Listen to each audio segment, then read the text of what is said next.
welcome all of you to come to this course, to leave the hospital and to come to Barcelona, this beautiful town. And I will tell you, you are coming here because we want to discuss with you. And we want to hear from you what are your problems. Because otherwise, if you don't discuss, you can take our books comfortable at home. I know you take the efforts to come. Please discuss with us. And we will pass to you, there are nice ladies and gentlemen, we pass to you the microphone that you can talk. Now, let's start with the course, not to lose time. It's precious, we want to discuss.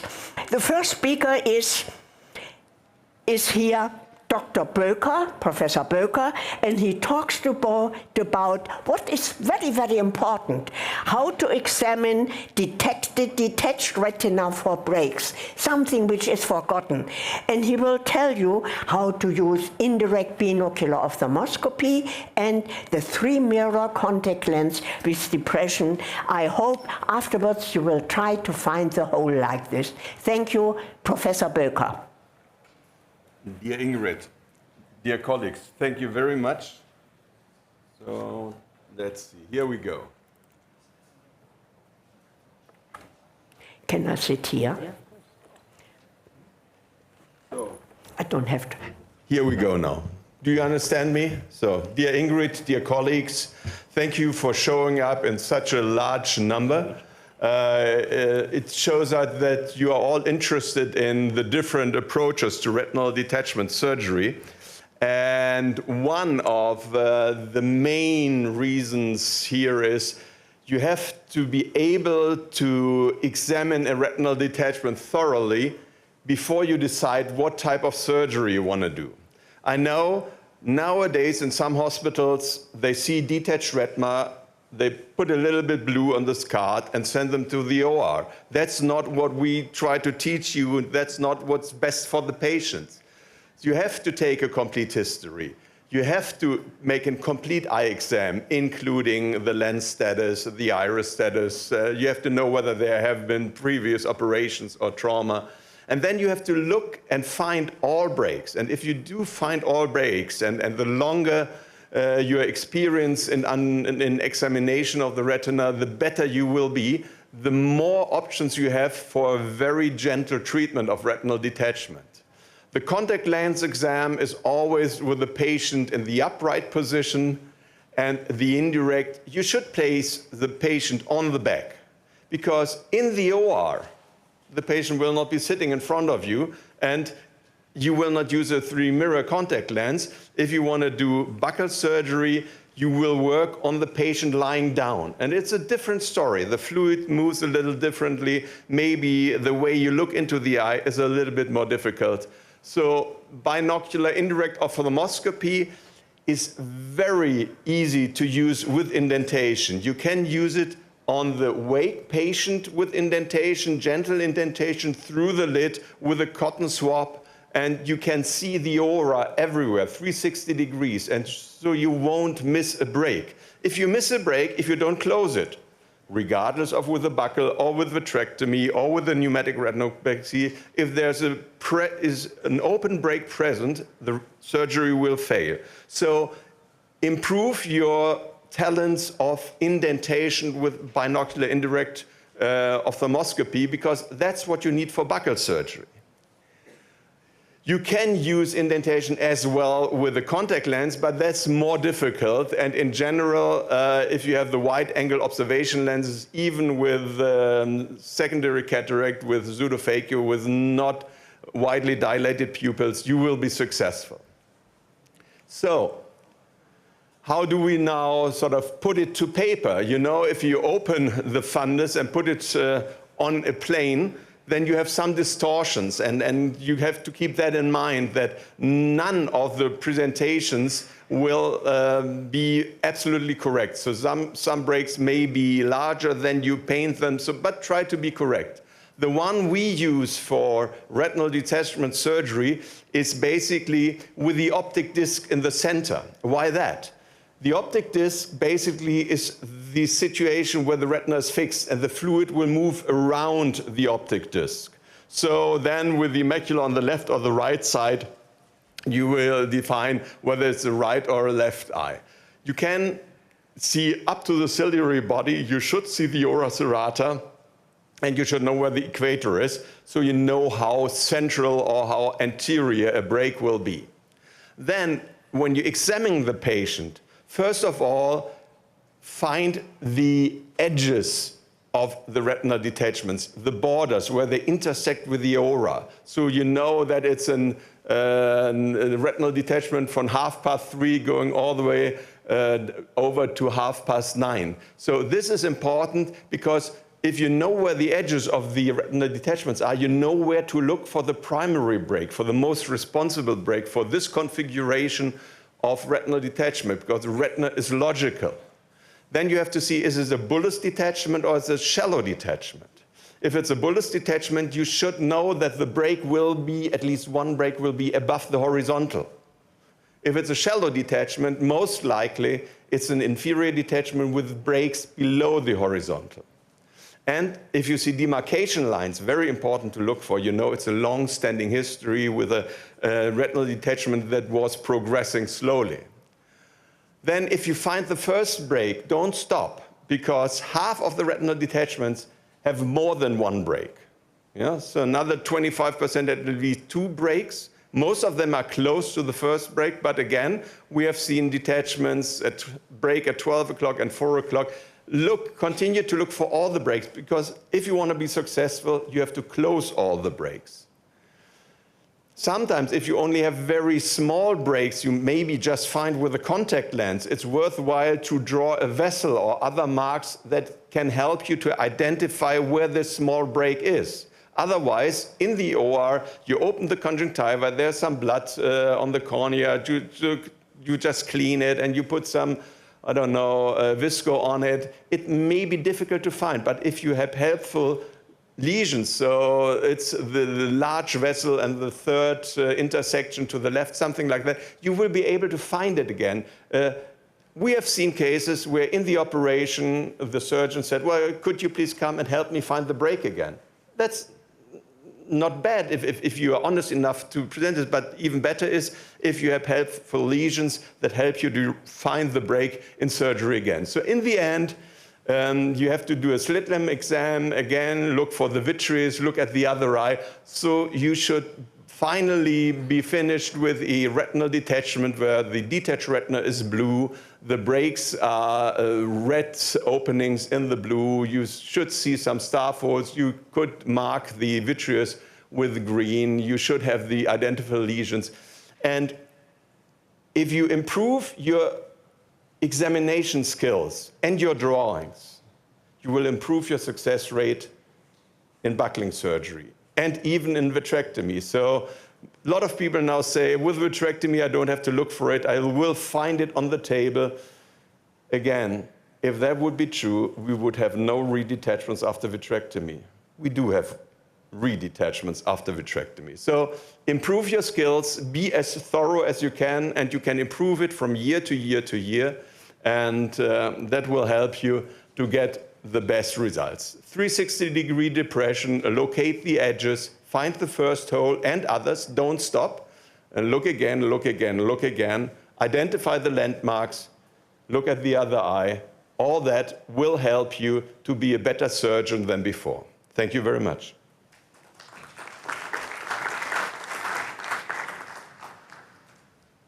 Discussion, please. Yes, any questions? Vincenzo. Microphone, where are the kind helpers? We have 4 microphones. Oh, there's one standing here. Sorry, it works. Torsten, Name you were and mentioning the examination, no, and with the scabans, with the indirect ophthalmoscope. But you know, many people, they are young doctors, usually, moreover, they are not familiar with. So there is an increasing interest in doing the visualization intraoperatively with the endoilluminator, with the white field. What's your opinion about? What's your pro and cons? Yeah, that was Professor Vincenzo from Ferrara from Italy. And well, I know that it is sort of tempting to put in a light source and use an biome system like in vitrectomy to find the break. Again, if you put in a light source, it's not closed eye surgery anymore. It's all the benefits of not opening the eye with a non-drainage sponge buckle are lost. So therefore, I used that approach once to get a good video of the cryo and the break lesion, but that's the only time where I did use a sponge operation just with the illumination from the vitreous side. So if you want to be even better and if you don't want to open the eye at all, and that's a benefit of non-drainage buckling surgery, you do something on the outside as a non-opening, non-intraocular procedure. So you have no choroidal hemorrhages, you have no bleedings, you have no risk of endophthalmitis. So many benefits. I think it's worthwhile to improve that technique of indirect ophthalmoscopy so you can easily do the surgery in the OR. Next, please. Name and country, please. Sure. Rajiv Muni from Canada. I think one important point that you alluded to was that the causative break is the most important break. So sometimes you can have a supratemporal or a temporal detachment with a supratemporal break, and maybe you have a lattice with hole at 6 o'clock, which is not contributing. Just because there's a hole there, it doesn't mean that fluid is actively being recruited. So, you know, the question for you is that in that scenario, do you necessarily have to buckle that break? Maybe you can just do a segmental for the causative break. And the question there is the retina with the lattice at 6 o'clock where you see a through and through break, is it detached or not? Yes. It is detached. Detached, but if you look at the link-off rules, the configuration is such that the superior hole is responsible for the... Yes, again, the problem is that a lot of small round holes in lattice are not really through and through holes. They may look like. So you could actually try just to buckle the superior break that is responsible. And then on the following day, you would see whether the retina has reattached completely or not. If there are just round holes in lattice, you can try not to buckle them. If there are breaks at the edges of lattice, which are definitely like oblique horseshoe tears through and through, then you have to buckle them. Yeah, the reason I ask is from our experience, we've had cases where you have a atrophic hole and you do a procedure like pneumatic retinopexy, and even with the fluid there, with the lattice and hole, it'll resolve. Yes. And even with the pneumatic retinopexy, where you could discuss that you induce some traction on the 6 o'clock break, and if it still works, it shows that a lot of the round atrophic holes in lattice are not really functioning holes. Yes. Austin, sometimes Let me just make a remark. Yes. I think it is a very important issue, what he pointed out, and Professor Mooney as well. A round hole in lattice in general, there's never 100%, in general is a pseudo hole, is a lamellar hole. And don't treat this. And I think it's nice that both alerted to this together with the others. Daniele. Name and country, please. Daniele Tognetto, Trieste, Italy. So sometimes it's difficult to explore the peripheral retinal in pseudophakic patient because of the capsular opacification, because of the edges. Some platforms are so not beautiful, so it's difficult to explore. What do you suggest in these cases to find a break? Well, first of all, indentation is very crucial in those cases. But one of the reasons why non-drainage buckle is not that frequently done in pseudophakic is exactly the difficulty of finding all the responsible breaks. There are rumors, and some elder colleagues tell you, well, in the pseudophakic eye, all the peripheral retina is porous. That's nonsense. You will have breaks in the pseudophakic detachment as well. And if you cannot find a break, you can indent. If you then still do not find a break and you want to go for buckle, you can indent a little bit more thoroughly during the surgery. And in general, you do find the break. However, there was one paper out, I think by a French colleague, who in those cases where he could not find a break, He placed the buckle of 2 to 3 hours according to the Linkoff rules, where the brake should be, and he had a success rate with just a blind buckle of more than 80%. So the brakes, there will be a brake. And if you come from the other side, from vitrectomy, just keep in mind, if you do a vitrectomy, you didn't find a brake, you will find it during surgery because you have to find it, otherwise you will not be successful. And I tell you, the brake will be, at least one brake will be there where it should be according to the rules. I've never seen a other case. I also have done vitrectomies in those cases, pseudophakic, where I couldn't find it. And I told me, well, a buckle, 2.5 hours at the superior edge would have been successful as well. So make your own experience, find what's working in your hands. So we are trying just to put the thought of non-drainage buckle into your head. We don't say vitrectomy is bad, but non-drainage buckle, if it works and if your indications are right, so much easier, so much gentle on the eye. It's worthwhile doing, and I've done that for the last 30 years, so there's for me no question about it. Danielle, thank you.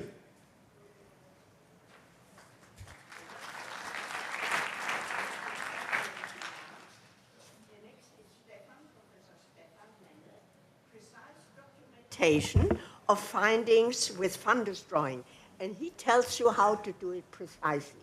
Don't desperate, make a drawing.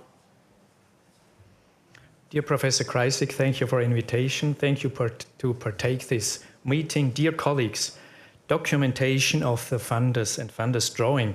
You can find details in the first book of minimal surgery from Ingrid Kreisig in detail. And if you look to the template, everyone in our clinic has a separate template. So they have their own drawings in the hospital.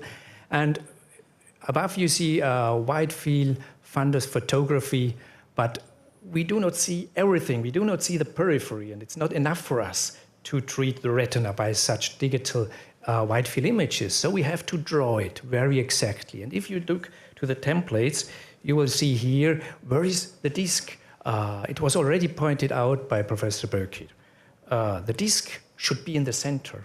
And in the other template we use in our hospital, the disc is in the center. There's little circles, they demonstrate the macula for the eye, and also in this template, it's in the center. Therefore, very important, starting with drawing, the disc is in the center.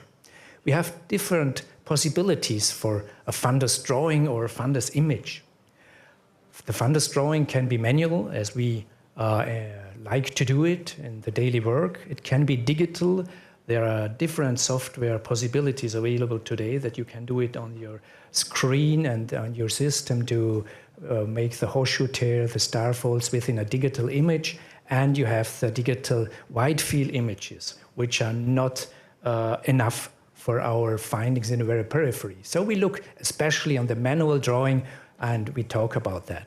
Starting with the indirect ophthalmoscopy. Yes, we should need especially the borders, because they depend where the break most likely should be. The patient is lying flat, we look for the borders, but additionally, at this time, the head should be tilted to the right and to the left, because there may be a movement of subretinal fluid to either find which border on the left, temporal and nasally, is more superior and differentiate between inferior or superior retinal detachment. So we take our template, and if we have additional templates, we have a stamp to additionally to have additional remarks, or on the day after to also write down and look for the post-operative settings and post-operative image to draw it here. If we start, we have to put there the name, the date, and remarks of the vitreous, of the patient is pseudophakic or phakic, and the physician should be wrote down to define it exactly. And first we start with the border, and we can find the break, for instance with binocular indirect ophthalmoscopy. Otherwise, we go for the more detailed finding with contact lenses, with fundoscopic lenses, 3 mirror lenses, and then we precisely can find more and find more details, especially to show in this left case you cannot see the break. By intending, you may be able to see the very periphery to find the originating break for the retinal detachment. And then you can, in more detail, draw, especially here, as you see, the insertion line of the vitreous, because the vitreous is detached, causing a horseshoe tear at this area. And it's important to see the area of the attached vitreous, base line, and here you can demonstrate it. You can demonstrate the lattice degeneration. And to go to the colors, we know red color is the attached, blue the detached retina. In green, we demonstrate vitreous and preretinal membranes. Yellow is about subretinal RPE alterations. And in brown, you can demonstrate scars or the buckle. As to see here in black, it's written the demarcation line, which is typical for old standing retinal detachments. The retinal break in blue, and within it's in a very dark red to see the choroid. And here you see the detached retina in blue and preretinal membranes. In another example, as you can see here, demonstrated a retinal break with yellow dots for laser or a yellow area, as you can see here, for a cryo that has been performed to attach and fix the retina in this case. As you see here, the retinal tear is in a blue border within, it's a dark of red. You see the lattice and also the line of the vitreous base where the traction is most at this case. And we know at this area, retinal tears may occur. You see little red dots for hemorrhage, retinal bullae. And also here, you see the attached break. You can demonstrate and mark the buckle that is used in this case. And you see the coagulation by yellow color, and the detached retina is a blue color is used by here. So in the book of Professor Kreisig, you have many possibilities to look to the colors, to see how to precisely draw these pictures and the precise examination preoperatively. And if you do so, you are, which is necessary to be successful in your surgery, because only if you find all the breaks and treat all the breaks, the retina will attach. Thank you very much.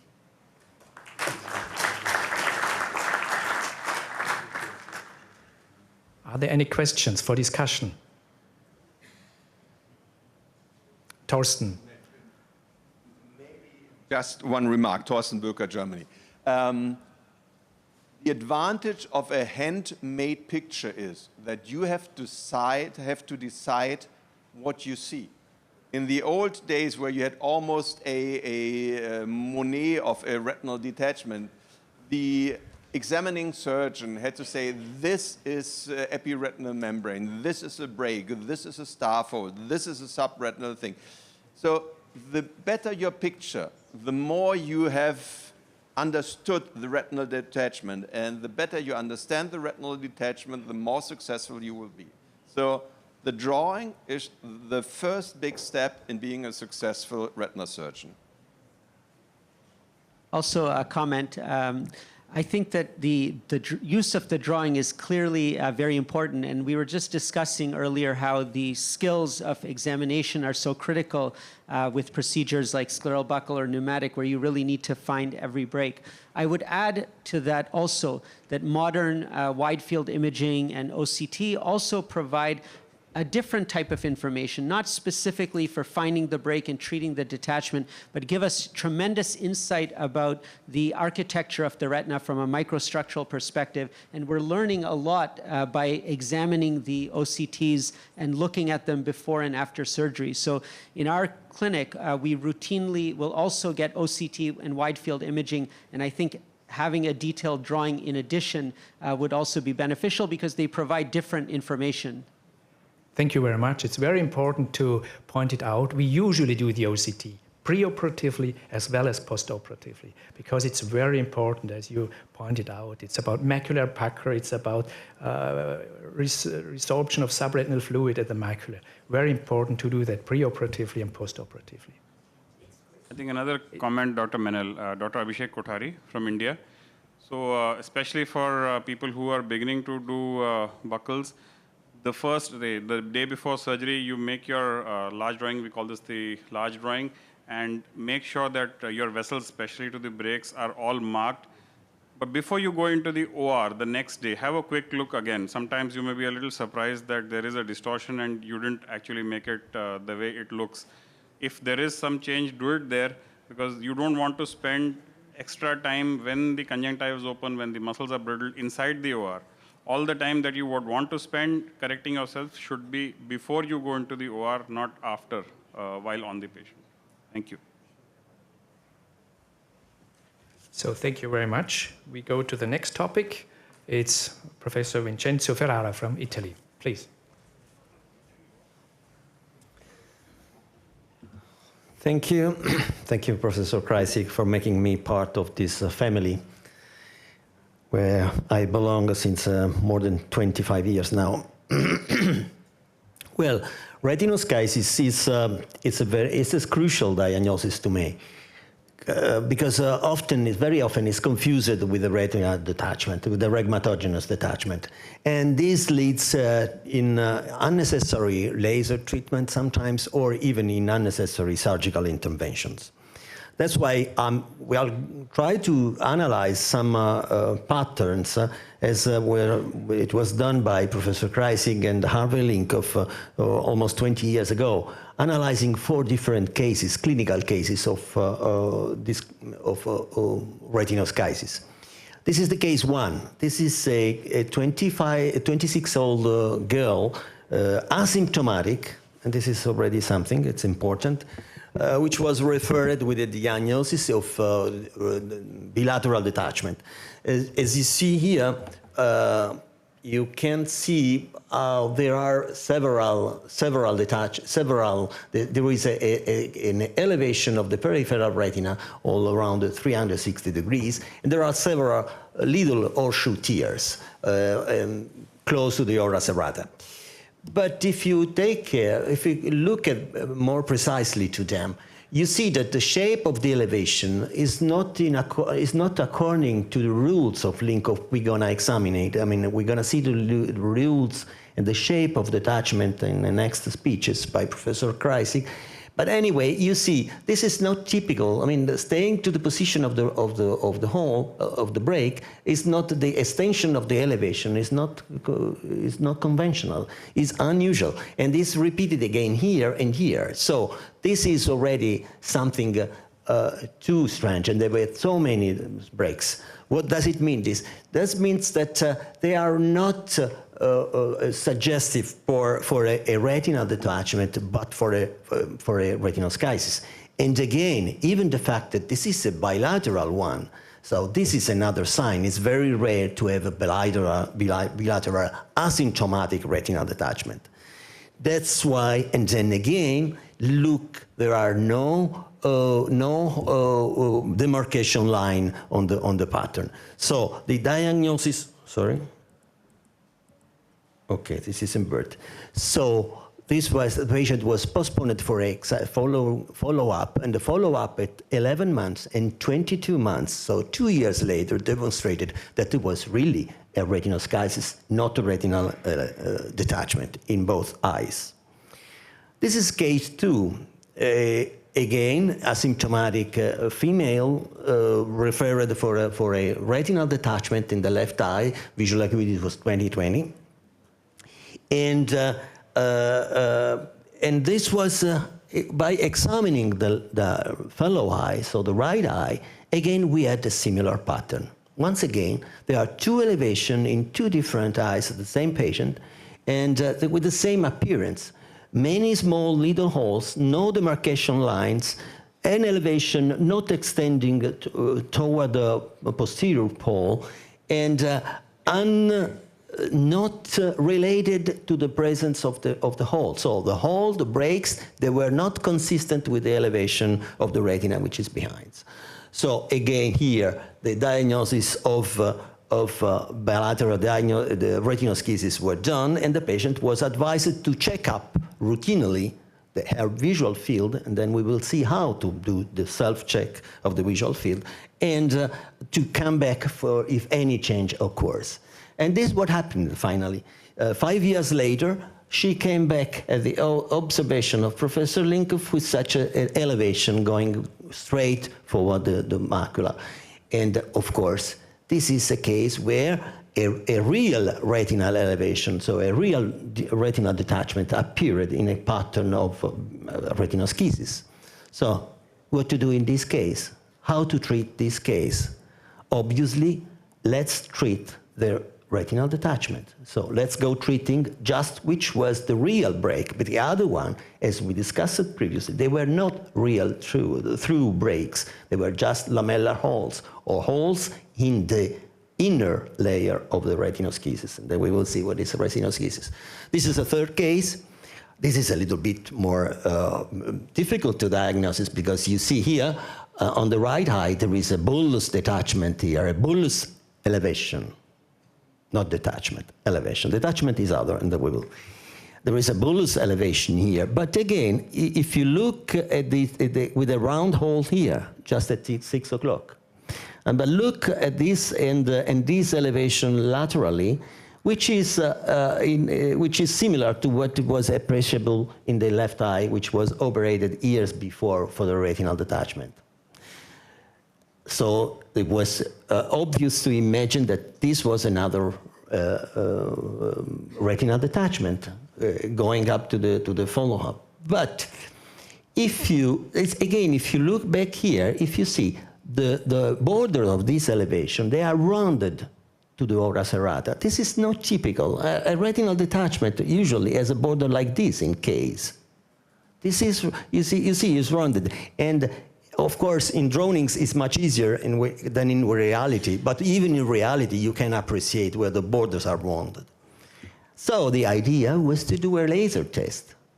Do laser test inside the hole. What does it mean? The schisis has two walls, the internal and the external. So the external wall is touching the retinal pigment epithelium. So if I do a laser scar, a laser spot on the retinal pigment epithelium, I will make a mark on this external layer. Is it? So the appearance of this mark here was the confirmation that this was a schisis, not a detachment. And 8 years after this observation, after the follow-up, the pattern didn't change. And finally, a fourth case again, asymptomatic, again the extent, if you go here, this was suggested for a detachment again, because there was this elevation which was extending. You see, this is not anymore the border are more perpendicular to the ora serrata, but if it were really a hole, an effective hole, the appearance of this detachment shouldn't be like this. I mean, it never happens that the subretinal fluid goes up. It's always a dependent appearance, no, a dependent behavior. And again, so the most simple thing to do in this asymptomatic case is to do again another laser spot. You do a laser spot, and this is even better. This is also my suggestion. Do always a comparison. Do the laser stop close to the attached retina, and you see the appearance of the two stops that will be quite similar, quite the same. So keep in mind, whenever you face you are in doubts, the retinoschisis is always semi-transparent, is not gray. The retina there is not gray. The elevation is shallow. There is the complete absence of gravitational appearances, as we discussed in the case before, is asymptomatic. And again, the retinal breaks, they are not related with the shape of the elevation. And so in this case, it's very important to start an history with the patient and just to teach the patient how to monitor himself the pattern and how to do the self-check.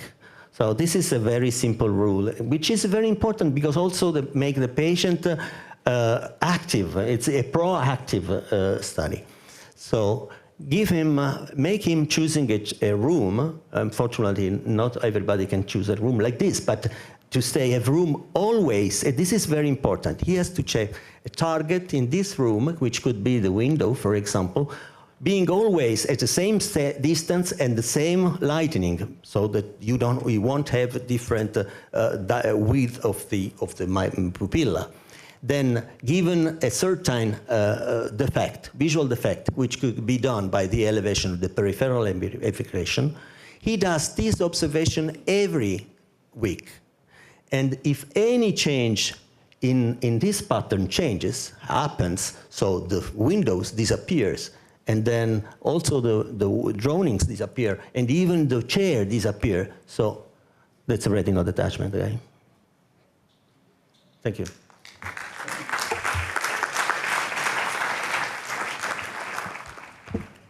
I would like to thank Vincenzo. Here he could demonstrate to you again the retina reacts logical. And if you have a logic approach, you even can differentiate between esthesis and retinal detachment. Thank you for this clear demonstration. Now discussion for you. Name and country, please. One comment again. I know nowadays it's very unpopular to see something on the retina and not to do anything. But schisis is a thing where you should be just very, very strong to say, let's wait. Let's check again in 3 months. Let's check again in 6 months. I know it's unpopular, and there are people outside who will say, if there's anything on the retina, we have to operate. No, we don't have to. And if you operate into a schisis, it's not much fun, and the results are not that good. So, retinoschisis, thank you, Vincenzo, something you are encouraged to wait and to just observe the patient. And again, be logical, because all the tests it's done, they are logical, no? Consider what a schisis is. So when you do a mark, for example. Vincenzo, what's the meaning of the demarcation line in these cases? Trust in demarcation line? Yeah, because the demarcation line means that there is a real elevation of the retina. So the real demarcation line is a response of the retinal pigment epithelium to try to demarcate the retina elevation. So whenever you don't have demarcation line in schisis. You have right lines in schisis, but if you see the demarcation lines that's why the demarcation line anticipates in case detachment, and we have seen other example where it was a smaller detachment and then became bigger, but you never find the demarcation lines in those cases. I think an important point to differentiate between in cases of retinoschisis, to differentiate between inner and outer breaks. And you should always use the parallax when doing indirect ophthalmoscopy to find out which is a deeper break and which is a more superficial break. The inner breaks, like he said, can be left alone. The outer breaks are the one that can cause trouble. So if you ever see a break, make sure that you know whether it is in the inner layers or it is in the outer layers. Thank you. Okay, I have a comment to make and a question as well. Please. So I'd like to know your name. Okay. Okonkwo is my name, and I come from Lagos, Nigeria. So the cases you've shown, the 4 cases were all inferior retinoschisis. So do you have superior retinoschisis as well? And does the vitreous, the decision of whether there's a posterior vitreous detachment, does it influence your decision on whether to leave it and to follow it? And for how long have you followed these cases? What's the natural history? Do they tend to resolve or they remain the same way over time? Yeah, going a bit to those cases, they are follow-up up to 8 years. So concerning the follow-up and concerning the behavior of the vitreous income doesn't change anymore. It doesn't change anyway my behavior. I mean, because this is an intraretinal, schisis is an intraretinal problem. And so the vitreous doesn't play a role there. Hello, doctor. My name is Eduardo Pastenes. I live and work here in Spain. Do you find any value to do automated perimetry for doing the differential diagnosis between retinoschisis and retinal detachment, looking for an absolute scotoma versus a relative scotoma? Thank you. Yeah, it's a little bit time-consuming. It needs application, and it's not necessary once you have a proof which is even stronger, like the laser one and the other signs we mentioned. So, no, thank you. Of course, if you have, you can do for your studies, but not clinically. Really. Hello, this is Ali Sadiq, retina specialist from the United States. Thank you for your talk. Great points about clinically differentiating the two. I'd just like to add, we also now have available Optos Wide Field OCT. Can you? We also now have available Optos Wide Field OCT, obviously great clinical pearls, but the Wide Field OCT could be very helpful in quickly differentiating between where the separation actually is, if it's between the retinal layers or if it's an actual retinal detachment. I think it's a quick and easy tool to differentiate the two. Just wanted to add that in, but obviously, great points clinically to differentiating the two. Thank you. Thank you. No doubts on the integration of the new media, of the new tools we have. They help. Of course, it's not for everybody to have a wide field OCT, but we have to try to integrate the information coming from the different tools we have. So if there are no other questions, I skip. No, please. Does retinal schisis... yeah, your name and pain in country? I am with Egyptian origin and working in Germany. Yeah. I would like to ask if retinal schisis could be deteriorated after ocular trauma and convert to retinal detachment. This depends on the kind of trauma, of course, and the status of the vitreous, and then in case this is the only place where.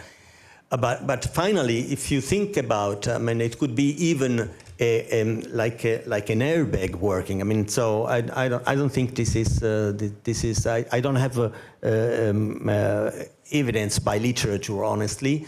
In my opinion, doesn't play a role. On the contrary, no. Yeah, shouldn't. Now we move just to be on time with the schedule, and I give my talk to the next presenter, which is Professor Daniele Tognetto, him too from Italy, talking about the ambulatory double patching, which is something, again, a very nice maneuver I learned. What is the problem? No, leave the problem here. Okay. Right, thank you. Good afternoon. So before starting, let me say some words. First of all, I'd like to thank Professor Kreisig for involving me again in this wonderful course. And for who don't know, this is the 138th course, and this is a high number. And imagine how many surgeons Professor Kreisig has trained during these courses around the world. For this, we are, of course, very grateful. But believe me that at the end of this course is, if you follow what she tells you, your approach to retinal surgery will be a new one.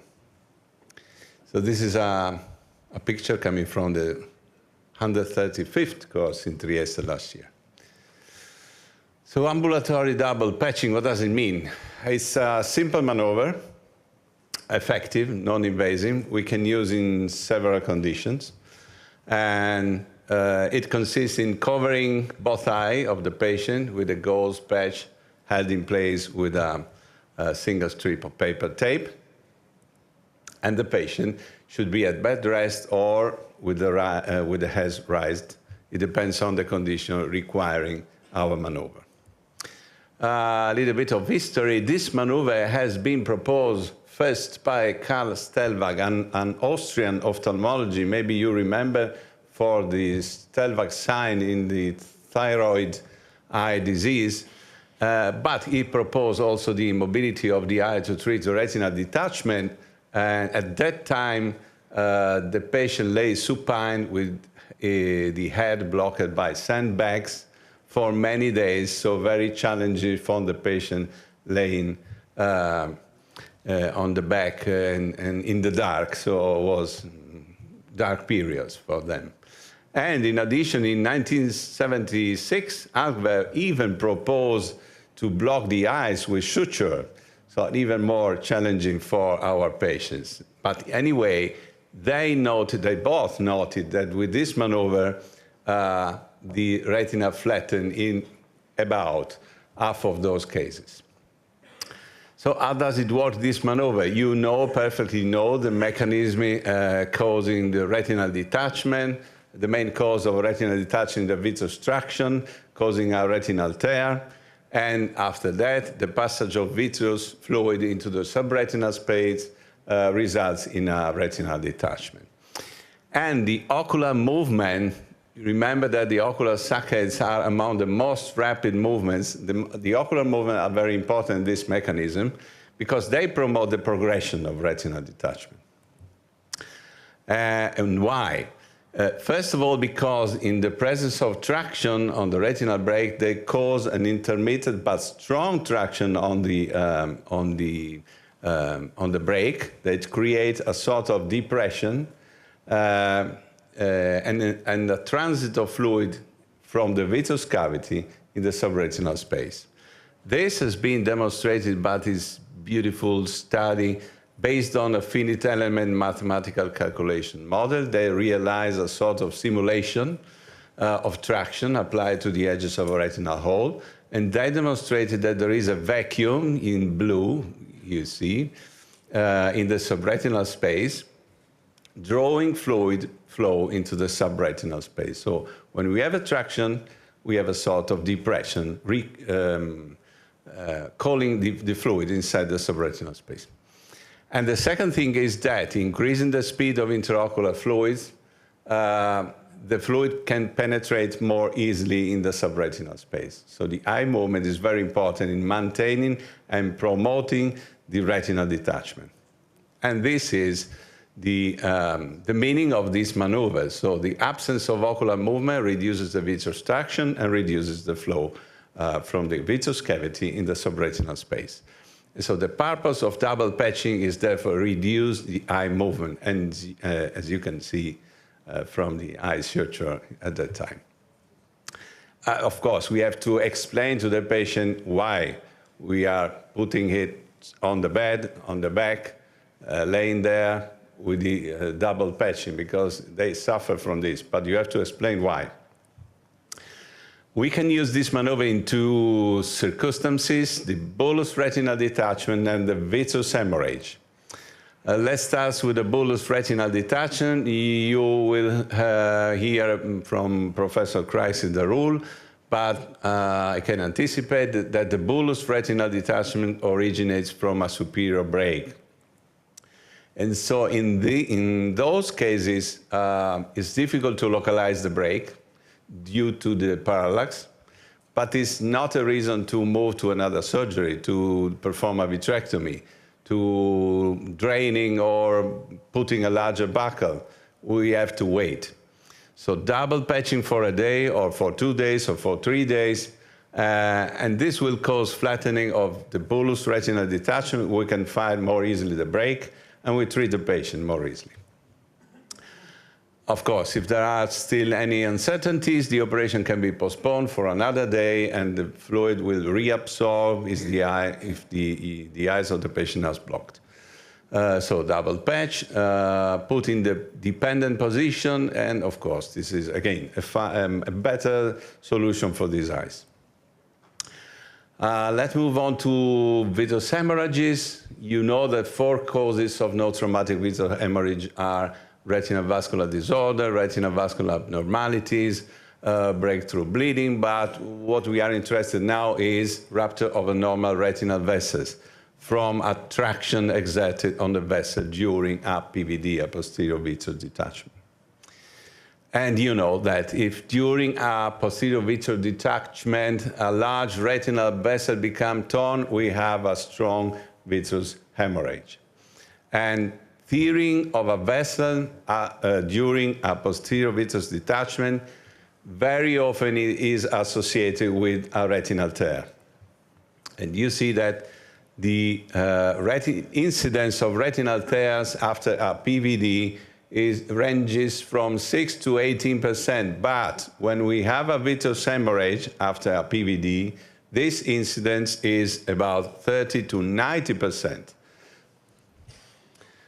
And we have also the echography. So there is a sort of behavior that when we have a strong hemorrhage inside the vitreous, we do an echography.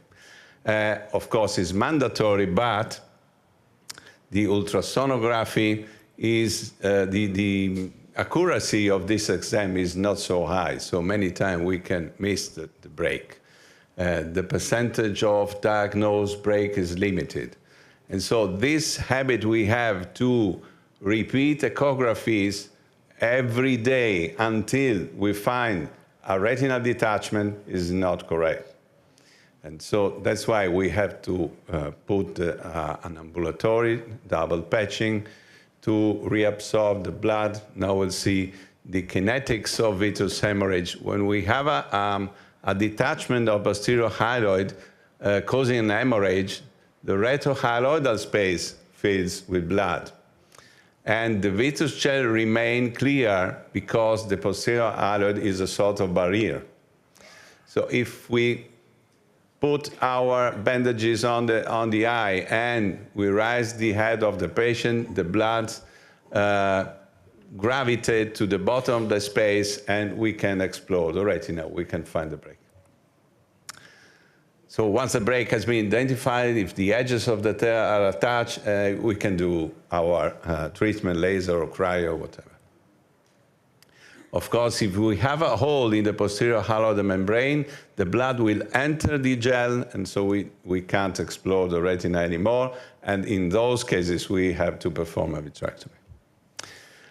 To conclude, this is a series coming from Linkoff and Kreisig, 9 patients with vitreous hemorrhage, retinal detachment, or both were treated initially with binocular vision on ambulatory basis, and after this maneuver, very simple maneuver, only 3 patients were treated with surgery, 3 out of 9. I can show you some very quickly, a couple of cases. This is a patient 2. You see vitreous hemorrhage, outline and inferior detachment were visible, horseshoe tears at 8:30 position, patch, binocular patching, and then the vitreous cleared sufficiently overnight to show that detachment had regressed, the retinal break was visible and treated. Patient 4, almost the same, inferotemporal detachment, but not visible retinal breaks.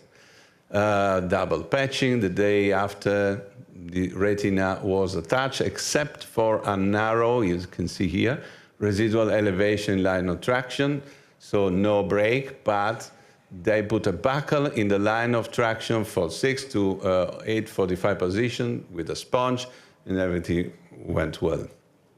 Patient 6, this is a bolus. The retinal break is partially obscured by the subretinal fluid. Both eyes were occluded, and the day after, the break was perfectly visible and will respond to a radial sponge. So take-home message is use the ambulatory double patching as an alternative to urgent surgery in patients with a vitreous hemorrhage, in patients with a bolus detachment, and the final conclusion could be ambulatory double patching allows us to detect retinal breaks in difficult situations. So this is a very good maneuver. We should not be in a hurry when we have a retinal detachment. We can wait. We can wait. Ambulatory double patching, reevaluation of the patient, and treatment. Thank you.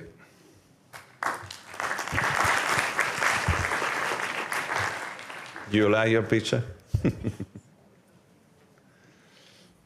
Let's discuss, please, precise questions, and we try to give a precise answer. We are a little running over time, but I'm delighted that you discuss. Who wants to talk? Please, to the microphone, name and country. Please, we come for you. Yes, precise, short question. Dr. Daniel, how long do you recommend ambulatory double patching? Or how long do you routinely do it? It depends on the case, but anyway, if macula is on, you can wait. You can wait for sure. If macula is off, well, you know that macula of retinal detachment should be operated within 3 to 5 days, so we can manage. It depends on the onset of the retinal detachment, because sometimes the patient can tell you, I have this problem since 7 days, so it depends on the case.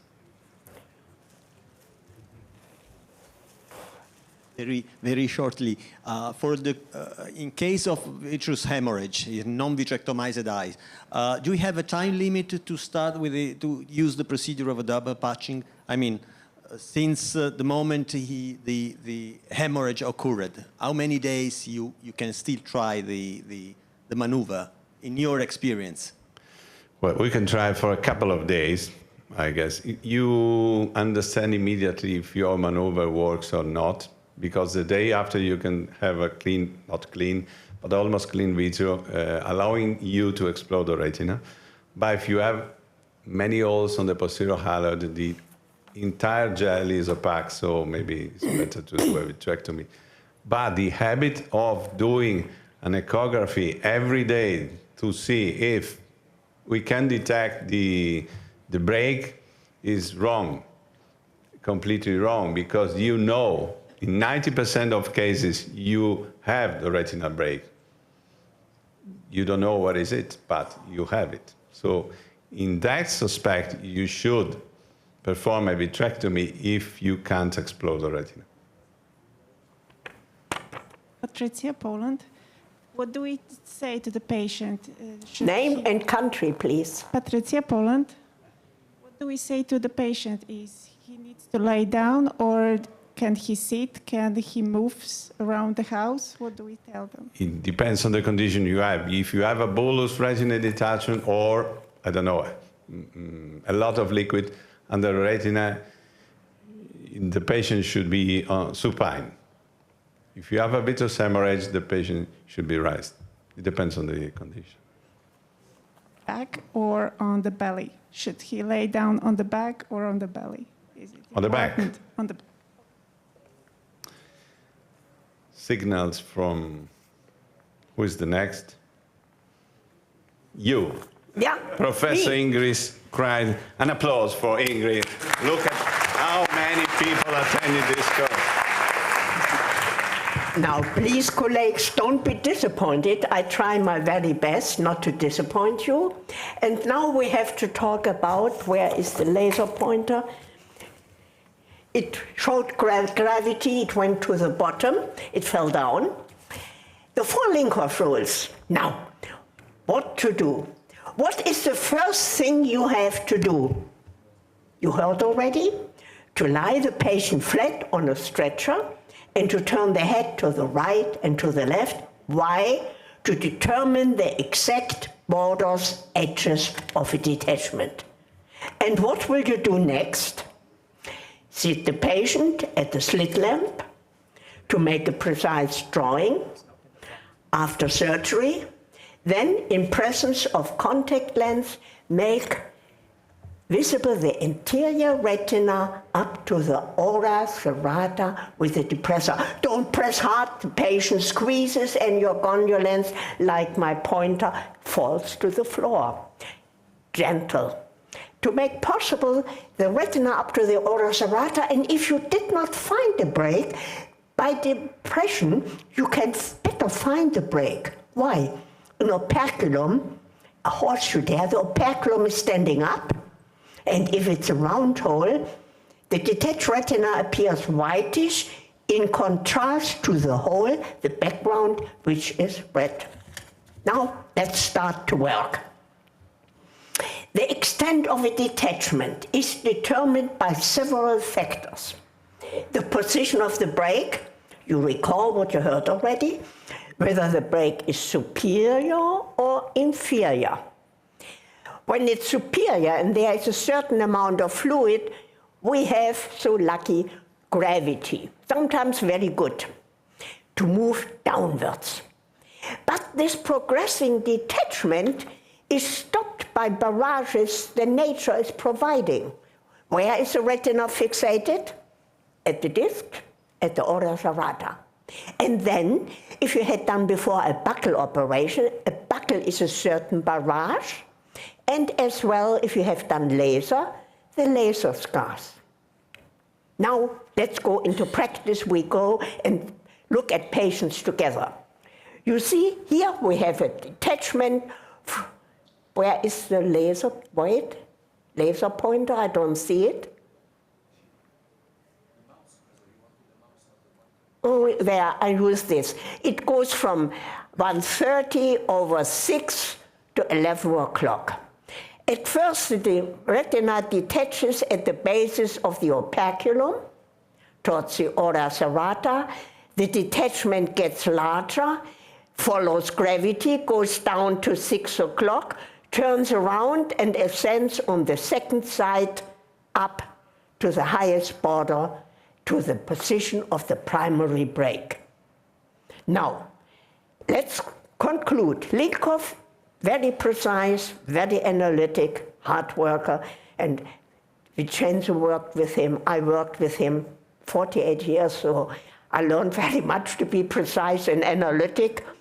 He analyzed with Giza together, I was there as well in New York, 1,000 detachments. And he had made at that time, at the end of 1960s, he had done very precise preoperative drawings.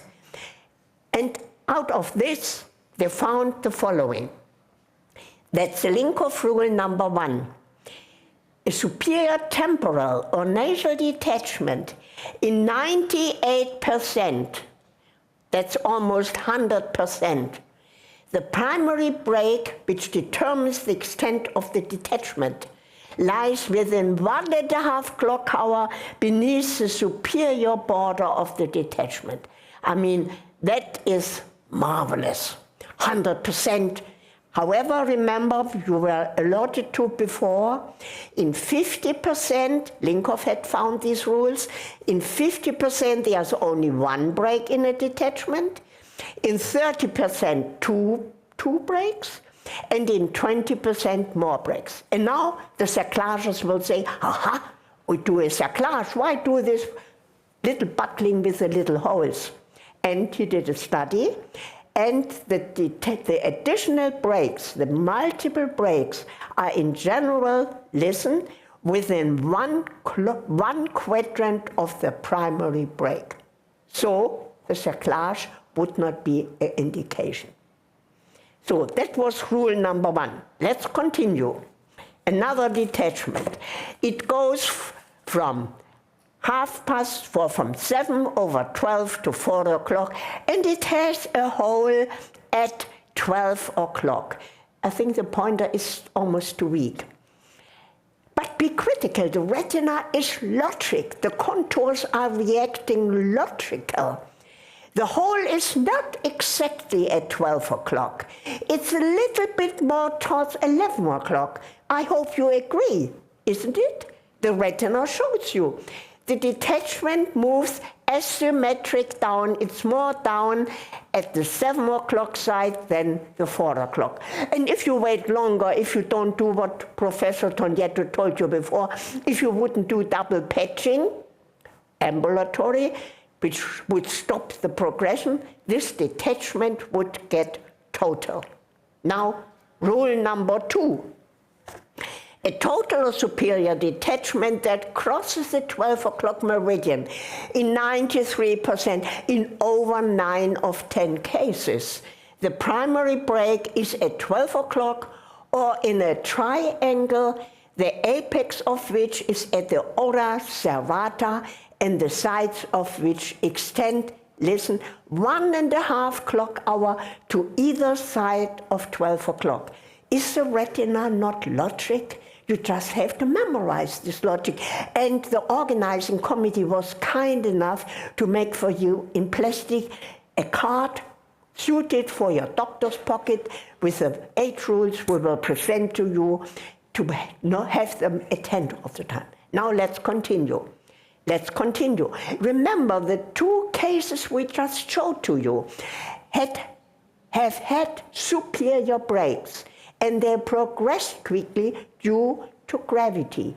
And they became bullous, and they had convex contours. Now, the 3rd type of detachment.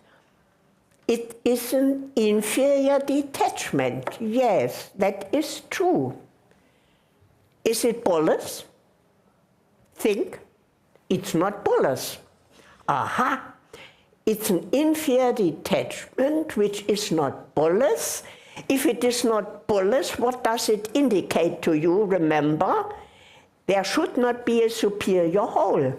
Yes, we looked, it has a hole inferiorly located, and it is exactly 6:30. The retina reacts, again, logic. That you can say, I'm logic, the retina is logic. The hole is at 6:30, and the detachment is on this side higher than there. It's higher on the side where the break is. Let's continue. Have rule number 3.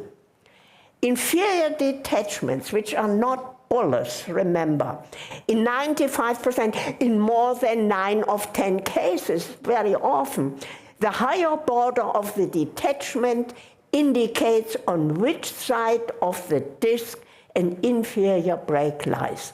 Isn't that marvelous? You have really tools to find the break, which always seems to be so difficult and time-consuming. Next. Yeah, what is this? I would like the audience, go to a microphone, please. What is this? Describe this. An inferior detachment? Yeah. But what is so atypical for an inferior detachment?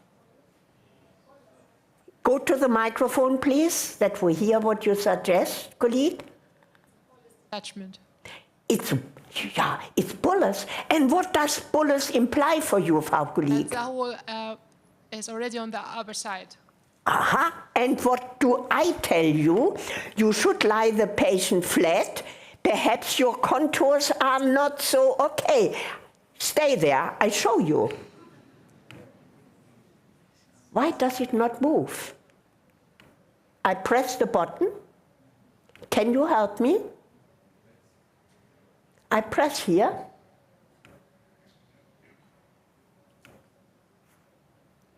I don't have to. Ah, my God. A colleague, that's it. There we have this detachment. And you will say, put the patient on a stretcher, put the head towards 3 o'clock, that's down to the left. The contour is okay. You put the patient towards the other side, to the right. Suddenly, the little flat detachment gets a little bit more bullous, and what do you see, colleague?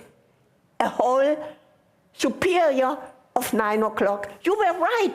It's a bullous superior detachment. Very good. Now let's continue. I hope this does not work. Can you help me? Or you have to press always. Ich habe nicht so viel Kraft. Rule number 4, inferior bullous detachments.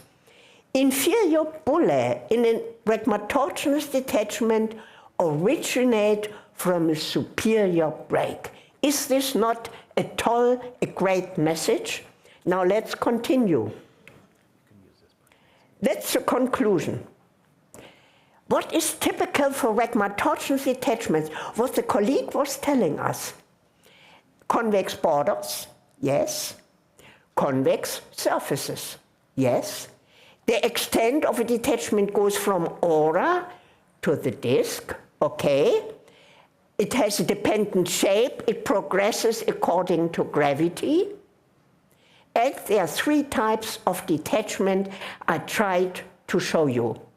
And now all of the slides we show here as a team, if you like to see them, they are in these books which are there. There is a book number 2 to the left, and here on the screen, number 1. And for you to remember, but you will memorize, you don't need a book for this. Here are the 4 rules which help you to do a logic approach of treating a detachment. Why is this logic approach so important? Thank you very much, colleague. Why? Because then you find the break, and when you find the break, which is smaller than a disc, it's 1 millimeter, something like this, a small buckle, and if you can convince yourself, as Professor Bölker showed you, not to drain, I mean, you hardly do anything to the eye, and the retina, if the hole is supported, follows and says, pigment epithelium, pop up the fluid, and the retina attaches. That is the secret for minimal surgery we like to induce you to. And when you discuss, I'm happy that you listen to it, because if you discuss, you might have questions we would like to discuss with you. Thank you.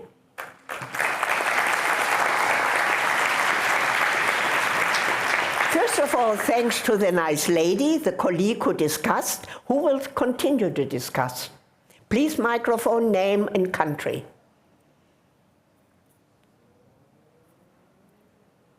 All right, then I think we continue. The next speaker is Professor Mennel. He talks about this minimal surgery. Listen to him.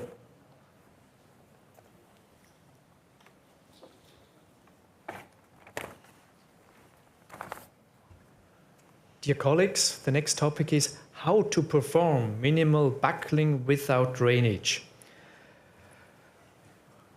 There are some points to fulfill. Essential for the minimal buckling treatment is sufficient preoperative examination. We have heard about this in the previous topics. And all the breaks has to be found, and intraoperatively an adequate tamponade by an elastic buckle for all the retinal breaks. And if we look to the size and to the buckle and the sponge we want to use, we have different sizes available. And if we look to the retinal break, we know that in almost 90% of cases, the retinal break is 1 to 1.5 millimeters in size. And we know the disc, it's 1.5 millimeters, so we can compare. And if we have a retinal break of 1 millimeter, we need a sponge, add 1 millimeter to either side. So from 1 millimeter, you need a 3 millimeter sponge. And the mattress suture you use is the half. If you want to calculate it for all the sponges, you can calculate it. It's the half of the circumference of the sponge. So it's the width of the mattress suture is 5 millimeters. And the radial sponge, or the sponge of 4 millimeters, is the one I need in most cases. In very few cases, rare cases, the 3 millimeter, in most cases, the 4 millimeter, because we know most retinal breaks are less than 2 millimeters. And then you add the 1 millimeter to either side. And here the mattress suture is sutured by 6 millimeter in width. And in rare cases, 5 millimeters of the 7.5 to 5 millimeter sponge. And here the graphic from Professor Kreisig. If you have a 3 millimeter retinal break, add 1 millimeter to either side so that you are successful with a 5 millimeter sponge. Half of the circumference is 8 millimeter. Here you put the sutures, as you can see here.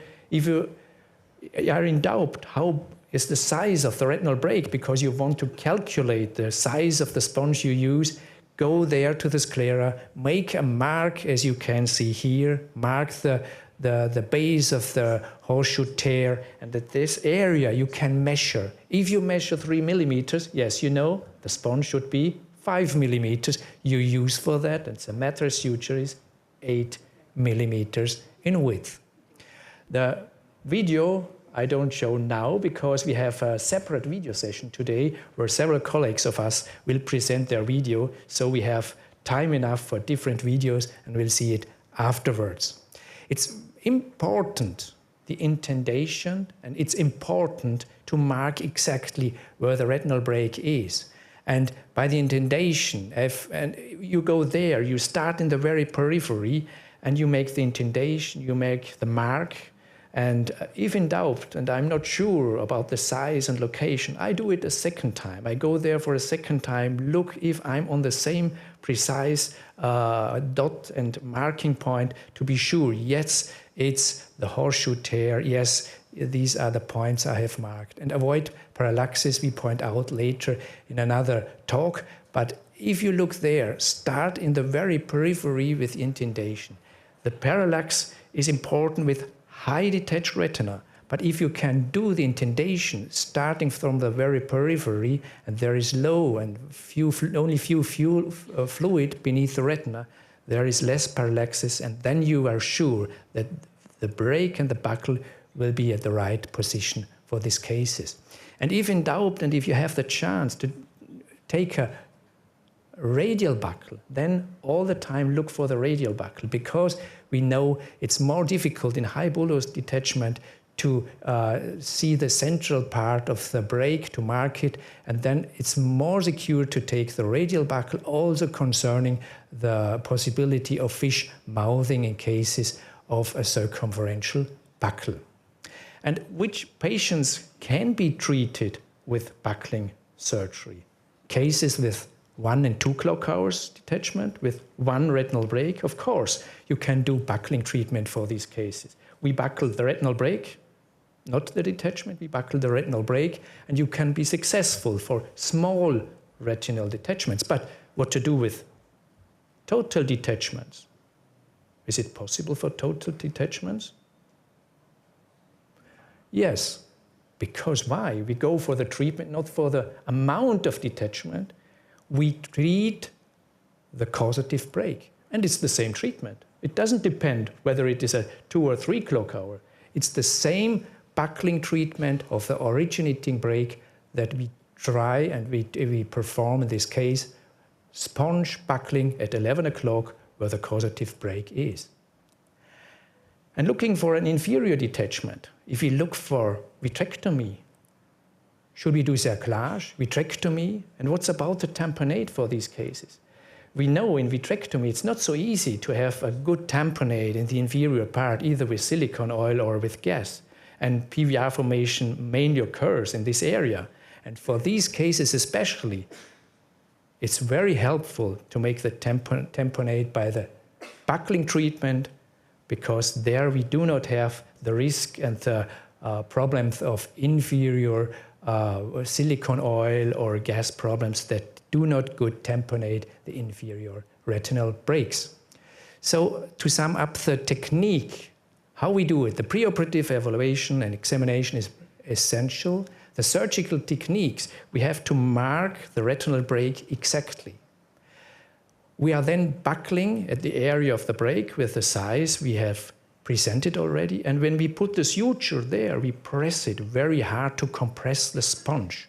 Secondarily, there's an increase of eye pressure, and there is equilibration within the follow-up day, and there's an increase of the buccal height and a decrease of ocular pressure. And therefore, at the end of surgery, when you look to the eye, first look to the central artery, if it's pulsating, then look to the retinal break, if the buccal is on the right position. And surprisingly for some people, the retinal break has not to touch the choroid at this time, because the buccal increases over the next day and the retina can reabsorb within the next hours and the following days. And no drainage is performed and necessary for these cases. Going for complications, yes, suture placement is a risk. And think for all these cases, if the sclera is 1 millimeter or less, but you have to be deep enough to have a strong suture for the sponge. So when we remove the needle, don't rotate, because it's on risk that you perforate. Looking for cryocoagulation, yes, it can be high risk to overfreeze and freeze areas that are not necessary. With a good experience, you make more areas better than one area and make the cryo over the entire break. So don't overfreeze, and start with the intendator of the cryoprobe, especially in the very periphery, to be sure that the tip is in the area you want to perform the cryo. And here an example of patient where the cryo was too hard. The buccal was in the very periphery, not exact where the break is. 2 days after surgery, not sufficient surgery. And what we did, we removed this buccal on the periphery, put it more into the center where the break is, and the retina attached within the next following day. The next topic of possible complications, sponge size and location.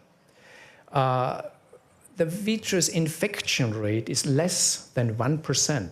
If it occurs, remove the buccal and the sutures.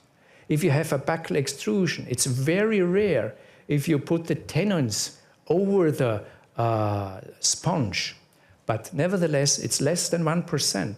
And also diplopia may occur, but for these cases, we have a good possibility to treat, because the buccal we do not need anymore. If the retina is attached and the retinal break is treated by laser or cryopsy, you can remove the buccal afterwards if their problems occur, and it's less than 1%.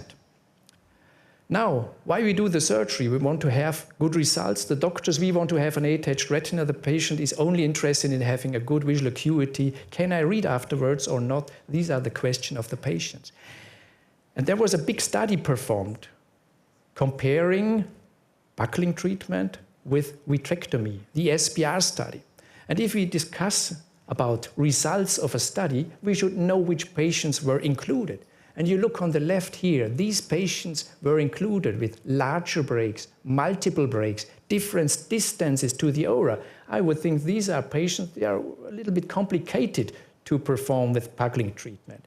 And they had other cases with one clearer view to the fundus, one retinal break. They said, no, we don't include these patients. And they made a control of 1,000 patients and differentiated and said 60% we do not include because it's clear treatment that should be done and can be done by buckling treatment.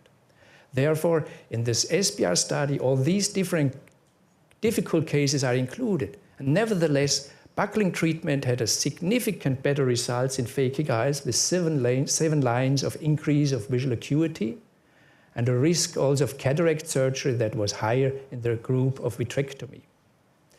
And Gerding from Switzerland and also our group, we looked for the patient of these 60% simply cases and did the treatment and buckling treatment without drainage. And Gerding had a single operation success rate of 98%.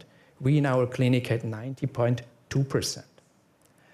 And it was Professor Kreisig who had looked for 107 cases with a long time follow-up of 15 years without any loss. All the patients had finished the 15 years of complete follow-up. And she included 46 patients had 3 or 4 quadrant retinal detachment, multiple breaks in 43 cases. And treatment was performed in 71% with radial, in 19% circumferential, and in 10% a combination of both. And she had a single operation success of 92.5%. And she looked exactly of all the patients of failure and could find out that another break was visible as causative in 2 cases, an inadequate buckle in 4 cases, and no hole either could find in 2 of these cases. She calculated the rate of redetachment that was 1% in the first 6 months after surgery and less than 0.5% each year in the follow-up time of 15 years. And she presented visual acuity and could show that visual acuity increases in the first year and differentiated due to attached macular, partial or totally detached macular, and could demonstrate for all these cases and these groups that's an increase of visual acuity for the first year with a very, very slow decrease within the 15 years of follow-up. And Professor Kreisig wanted to find out why. And what is the best to do? We have a control group. The control group is the fellow eye. And she looked to all the fellow eyes of these patients. And she could show for the cases of the fellow eye and the treated eye that it was similar. And therefore, minimal extraocular surgery does not have any negative effect on postoperative vision in comparison to the untreated fellow eye during a 15-year-old follow-up time. Thank you very much.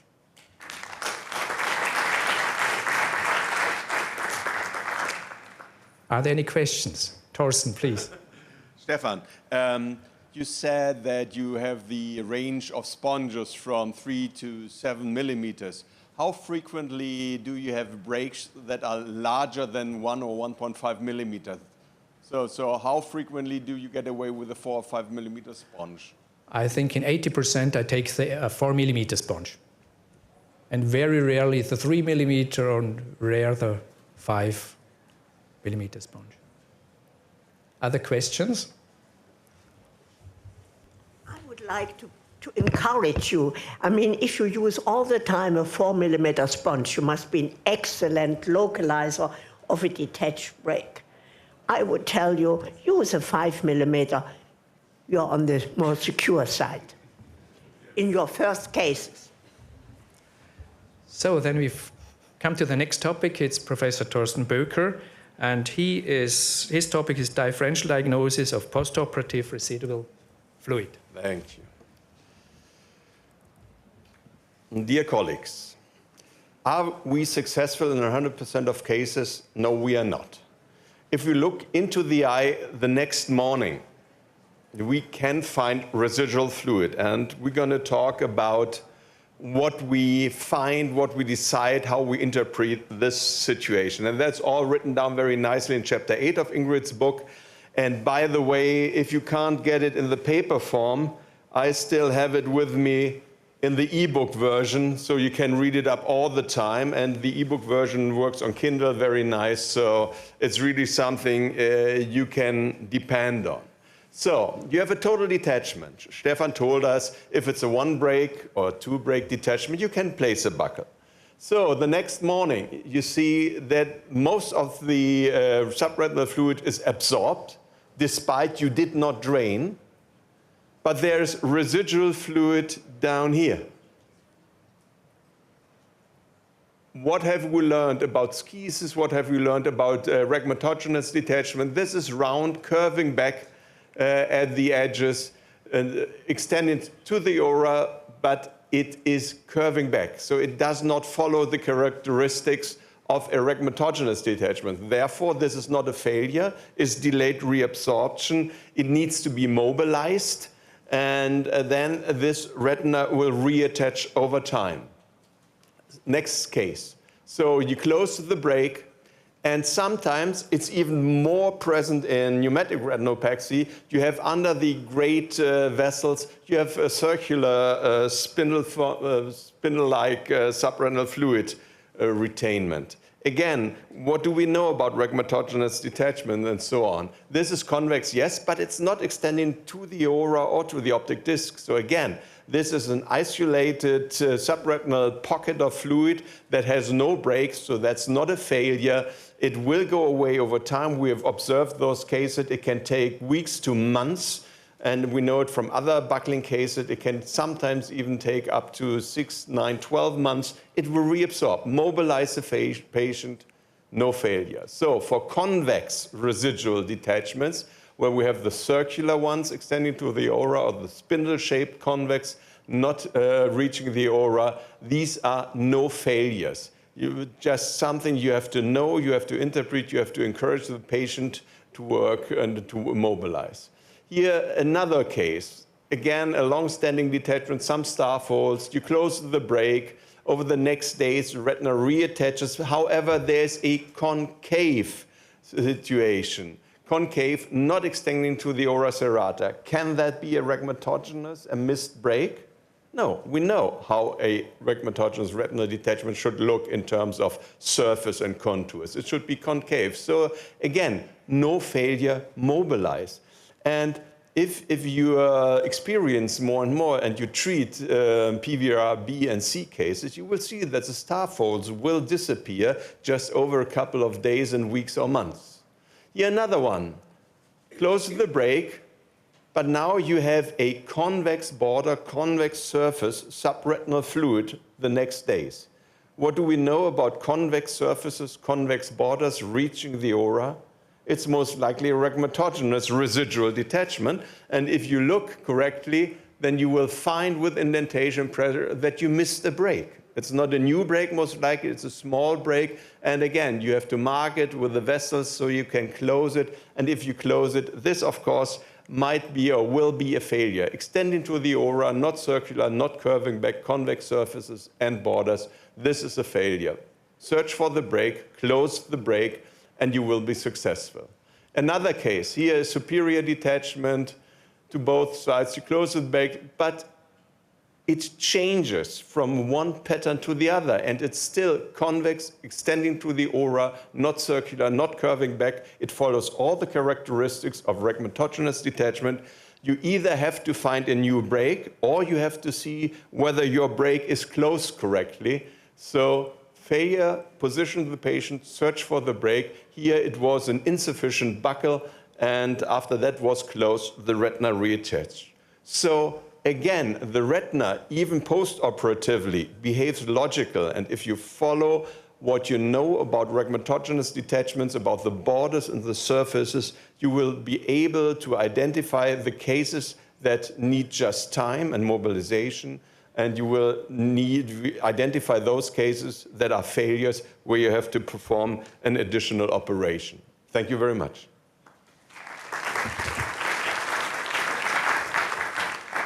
Any questions to the so-called failures? The lady again. Back again from Germany. The slide with the residual fluid in the central macula. Will you leave it like that? Yes, actually what you see occasionally are either the spindle-shaped at the big vessels. What you see frequently are pockets of fluid, and they appear sometimes just a week, 10 days after your buccal procedure. Those pockets, we have seen so many patients that were sent back with indications for IOVM treatment, for anti-VEGF treatment. That's not an anti-VEGF disease. It's a problem of the choroid perfusion. And those pockets will all disappear. And I've a series myself where I followed them for 6 to 12 months. They all disappear. In the beginning, I did some ILM peeling on those cases. After 3 months, everybody was afraid, well, the macula is detached. And it's still, after the ILM peeling, took another 6 to 9 months. So be just courageous and wait it out. If the break is closed and if it's just a pocket of fluid, if it has no break, you will not do anything beneficial to the patient by vitrectomizing him. They are not vision relevant?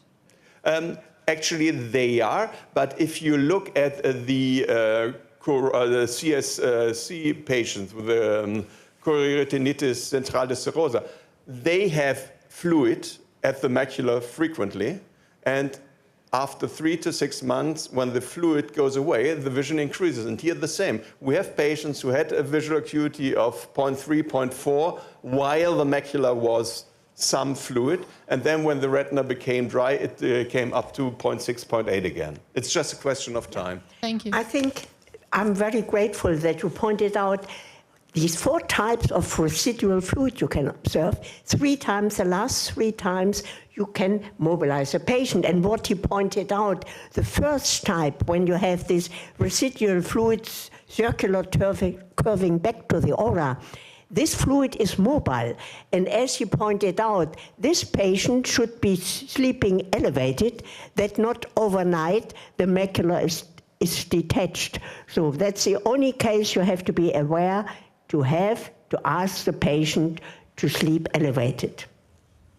Yes, from our clinical trials, we've also found similar results, that residual subretinal fluid always goes away. And in fact, the ETDRS visual acuity always catches up. There's a slight 5 or 6 letter worse initially, and by 1 year, the vision is fine.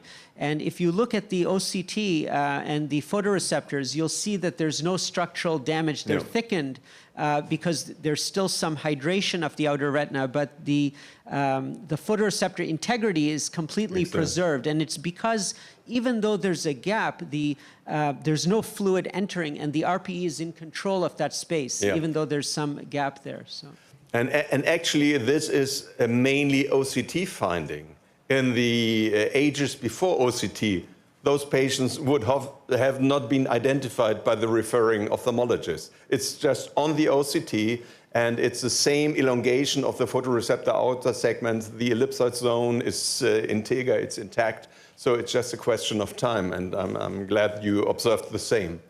So as an extension to his comments, are there specific patients, like those patients who have problems with their RP, who have atrophy, who have a big eyeball, that you will say, oh, this patient will likely take longer to reabsorb the subretinal fluid? Well, would you want to do something for those patients? Well, the problem is that you have in the highly myopes, in the very poorly pigmented, you sometimes see a longer time of subretinal fluid absorption. But again, you cannot enhance it. Steroids will not do a big change. Carbohydrate inhibitors will not do a big change. So basically time is on your side in these cases. So, Stefan again, please.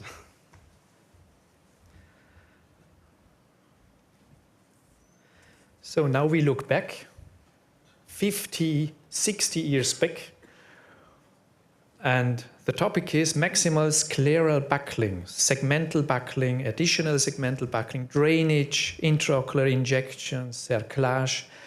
It's a topic that belongs back to 1960s, 70s, and there is one person in our room, she would be best can refer and present this topic, and I'm glad to present her presentation, Professor Kreisig. She learned all these things, and if we discuss this topic, I think it's important to go back to this situation, know what was able at this time, what possibilities were given at this time, which kind of view was possible to the periphery, which surgery was possible. No one was talking about non-drainage. It started in 1953 with Custodes, but it was a time of uncertainties. It was a time how to treat and to reattach the retina.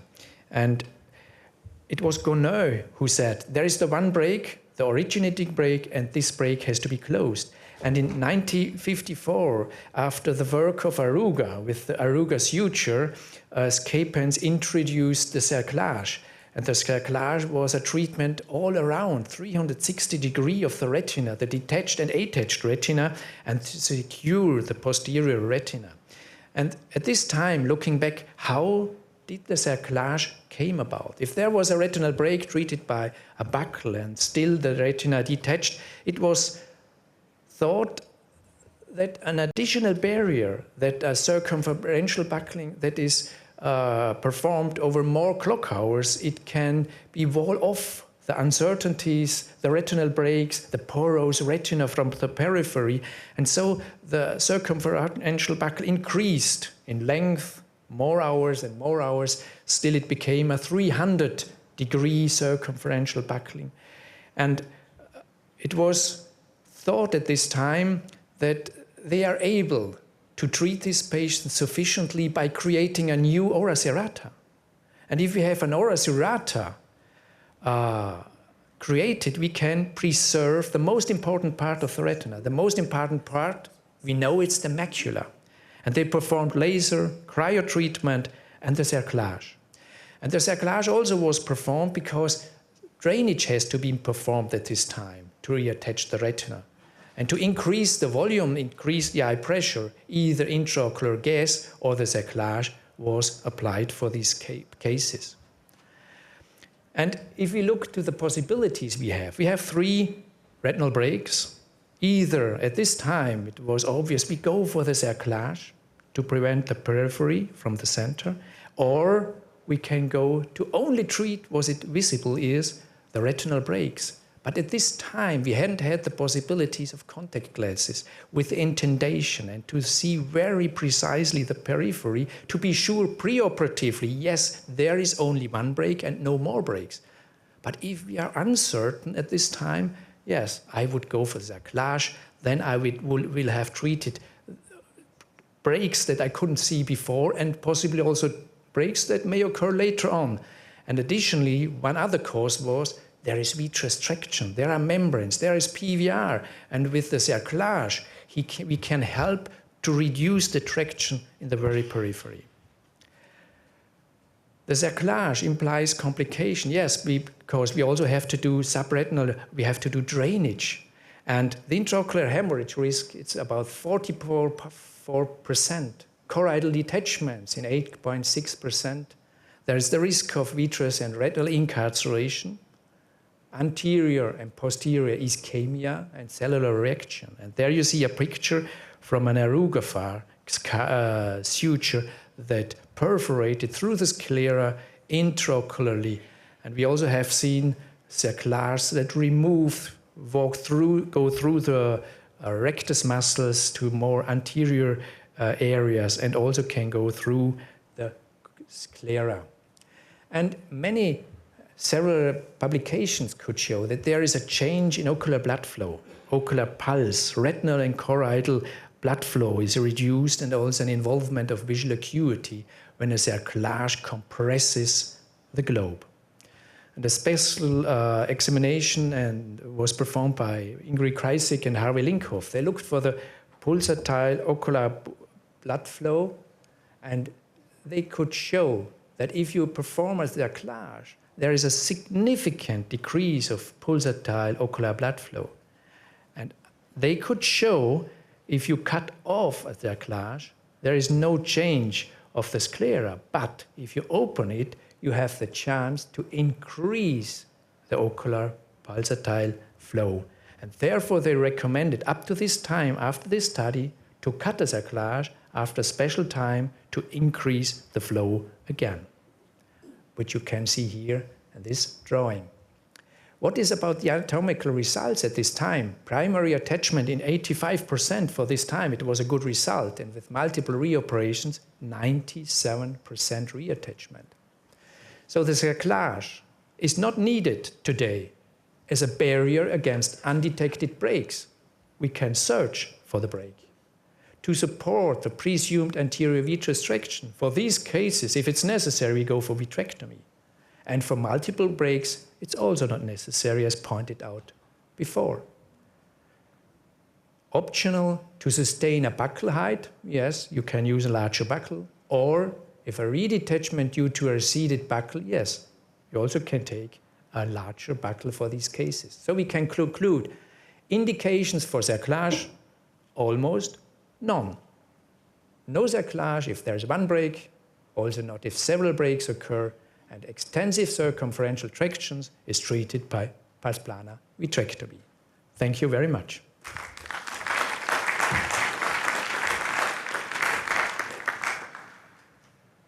Are there questions? Frau Professor Kreisig is here. She's the one who best could answer this topic and question to this topic. Maybe one comment again. It was in Hyderabad in the meeting we had in the beginning of this year that I understood again what the Skepens technique was, because a lot of your colleagues were trained in the US, and Skepens said we put a band around it and then a tire at the area, so an additional element that will cover the break all the way up to the aura. So that is like wearing belt and suspenders. So being very...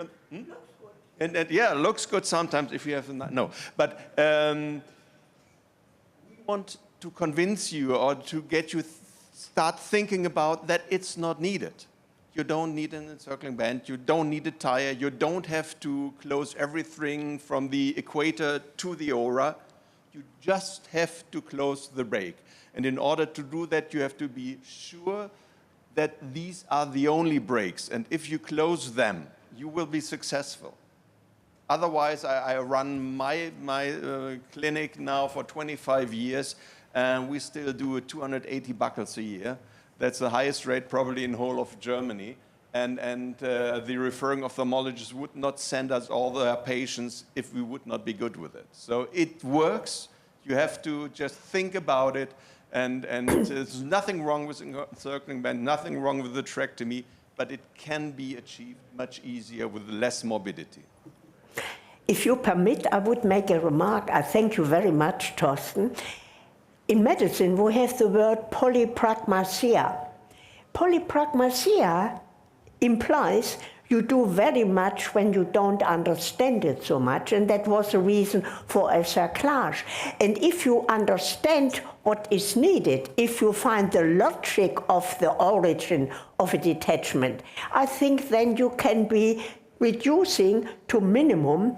As it is an art, less surgery makes less complications, makes less reoperations, and it makes a better long-term visual function. And what are you? You are the servant of your patient. Visual function is the only thing that counts, and less reoperation, because the patients are old, and it's a big problem for an elderly patient to have many reoperations. Thank you, and thank you the way you did it. I listened with enjoyment. Thank you, Stefan. Another comment, I'd like to draw your attention to that screen. And why it is an iconic and a very important screen is that the first diagram there tells you that you're operating for the retinal break and not the retinal detachment. The aim is to treat the retinal break alone. That's why the cerclage is mostly not really required. The extent of the RD does not dictate the treatment. The extent of the retinal detachment does not dictate the extent of your buckle. Even if you have a total RD, it can do very well with the segmental buckle. So we've come, all the talks before this have come to the point that find the break and close the break with the minimum possible that you can do. Thank you. I thank Professor Kothari very much. I think it's very interesting what Stefan pointed out.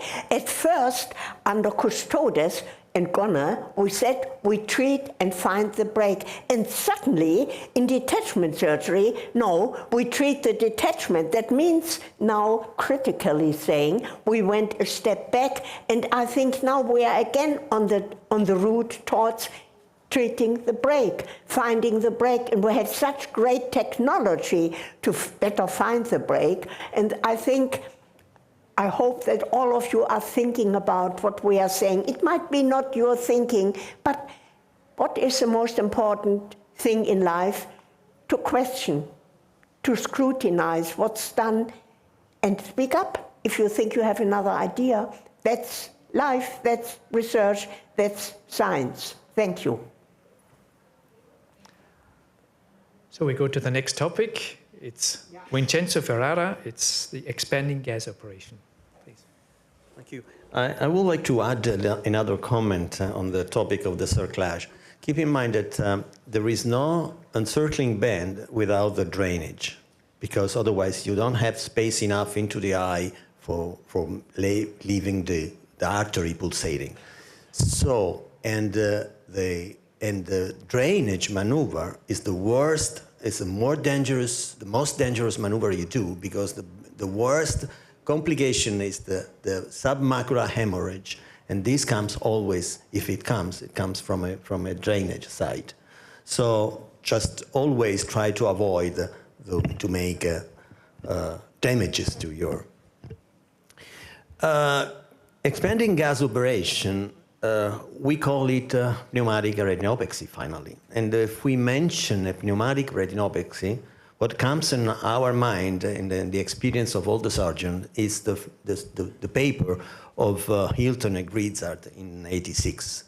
But finally, keep in mind that this was not the first paper on pneumatic retinopexy. It was just renamed here what Ingrid Kreis published firstly in '79. So almost 10 years earlier, about the use of expanding gas for treating retinal detachment.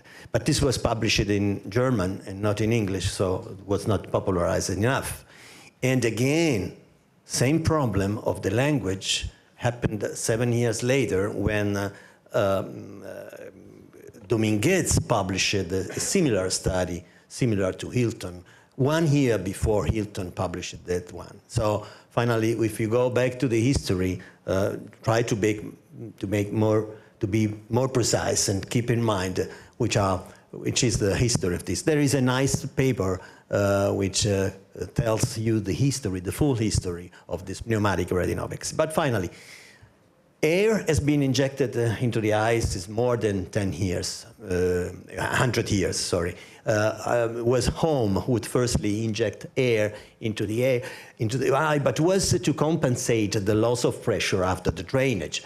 And so finally, it was Rosengren who in 1938, firstly injected air just to try to close the hole after the observation of Gonin that the hole was the cause.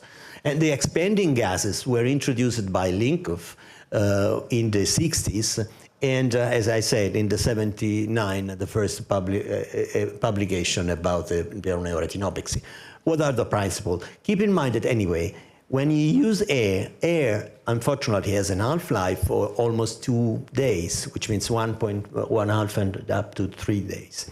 And we know that a firm retinal adhesion develops in 7 to 12 days as the publication of in the 70s. So that's the reason why expanding gas, they will last longer in the eye, into the eye, permitting the development of a sufficient scar. And here we have the list of gases that will double or even make 4 times the volume they have at the beginning. And the longer is the chain, the longer will be the duration of the gas into the eye. So these are the expanded gas uses.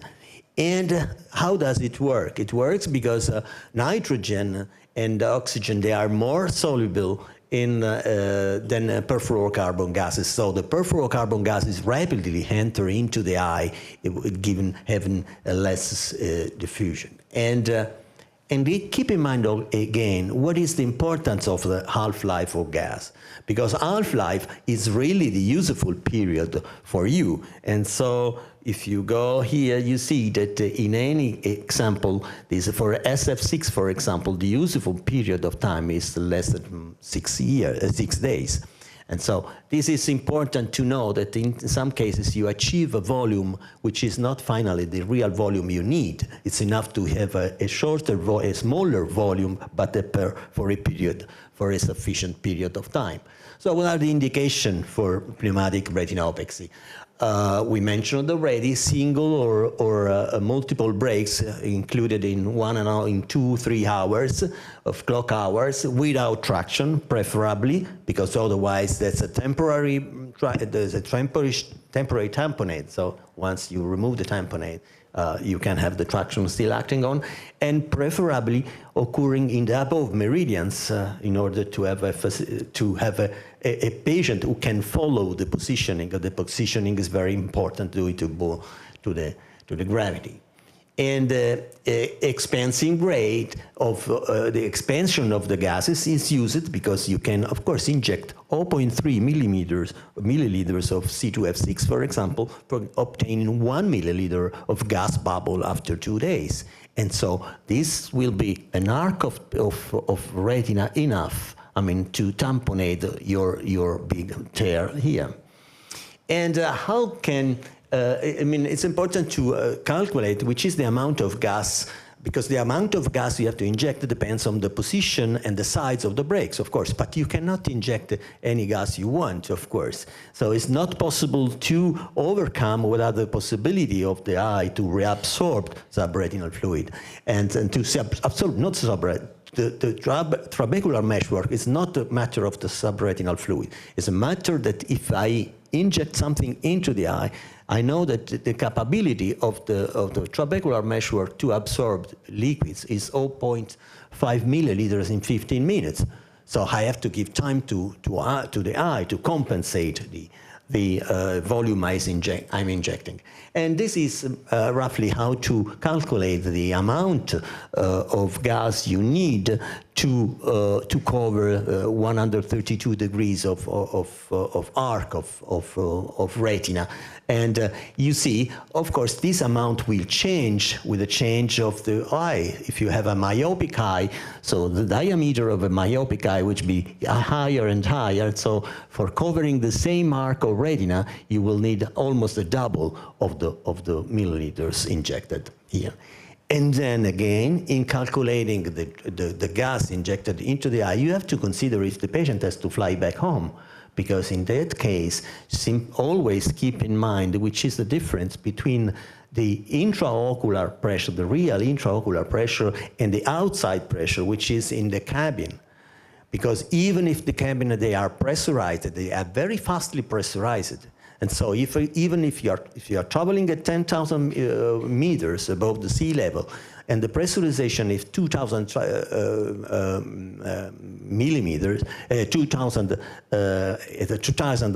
meters from, anyway, you will rise up this pressure in a very fast way, not enough to the eye to compensate for the reason I gave before. So let's say a patient with a gas inside the eye, with an expanding gas inside the eye, cannot fly into the airplane unless there is a volume of gas residual into the vitreous cavity, which has to be less than 10% of the eye wall, eye bubble. And here, how to consider what does it mean 10% of the volume? Just this is a simple rule you can find again in this book, is look at these diameters of distance from the meniscus of the meniscus of the bulla to the optic nerve. So observing at the slit lamp, look at the optic nerve and be sure that you have at least 4 to 5 this diameter of distance from the optic nerve to the meniscus of the bubble. What are the complications of gas injection? Of course, there are some complications given to the intraocular pressure, and so better to do this when you inject the gas, better to do this in topical anesthesia, and this is one of the main value of pneumatic retinopexy, thanks God. I mean, of course, that's something you have to do in topical anesthesia, so you can check if the patients just see the light. The vitreous inside, so this is important to avoid because the vitreous can make some complication to the maneuver. So be very gentle and regular and slowly go in injecting without exudation, but a single injection just to avoid the Fisch's maneuver bubbles, which invalidate the action. And then again, a consideration about the lens or the positioning, just in order to reduce the risk of cataract formation. And then what are the complications? And these are the complications rated at the collection of the most important study available. This was made in 2000 anyway. And the intraocular complication comprehensive of vitreous incarceration, subretinal gases, but what are the more important was the PVR and the new or missed retinal breaks. Talking about PVR, what are the reasons why the gas can affect the PVR? Because anyway, gas injection into the eye gives a compression of the vitreous gel, and vitreous gel compressed decreases its viscosity. So, and this is the example you have here, comparing an untreated eye where you see a high viscosity, a high elasticity, with comparing to the compressed, the vitreous which has been compressed, where the viscosity is reduced. And the second point is that the compression can occur, can provoke, and can justify what's a common experience of a higher number of missed or new breaks, which are close to the aura serrata, which is most preferably in the inferior and the lower quadrants after the gas injection, just because the vitreous field cavity in the gas filled cavity, the vitreous is compressed at the base. And these are the example on how the vitreous appears is in an eye, in a monkey's eyes not treated, and how this compression of the vitreous base of the vitreous appears in this high magnification example, or the compressed cortex, vitreous cortex after the gas injection. And so this is summarized the rate of complication, and which is not far away from what we will see in the last slide.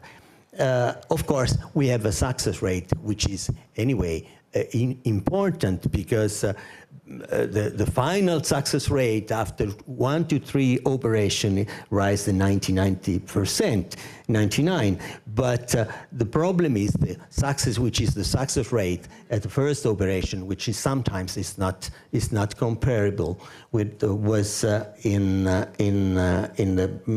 Buckle's procedure. And that's what I was mentioning. One point can be that were the report of 20 years ago, but even in the most recent report, you will see these are 800, more than 800 consecutive patients with a follow-up of 6 months. We still have, to me, a new or missed breaks, a quote which is quite high, and even higher than what we can find after a simple buccal procedure. And finally, in conclusion, I would say less is more, and make always the choice that for something which less affect the new pattern you could achieve in case of failure of your treatment. Thank you.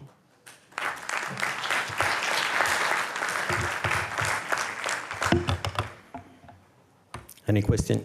I imagine.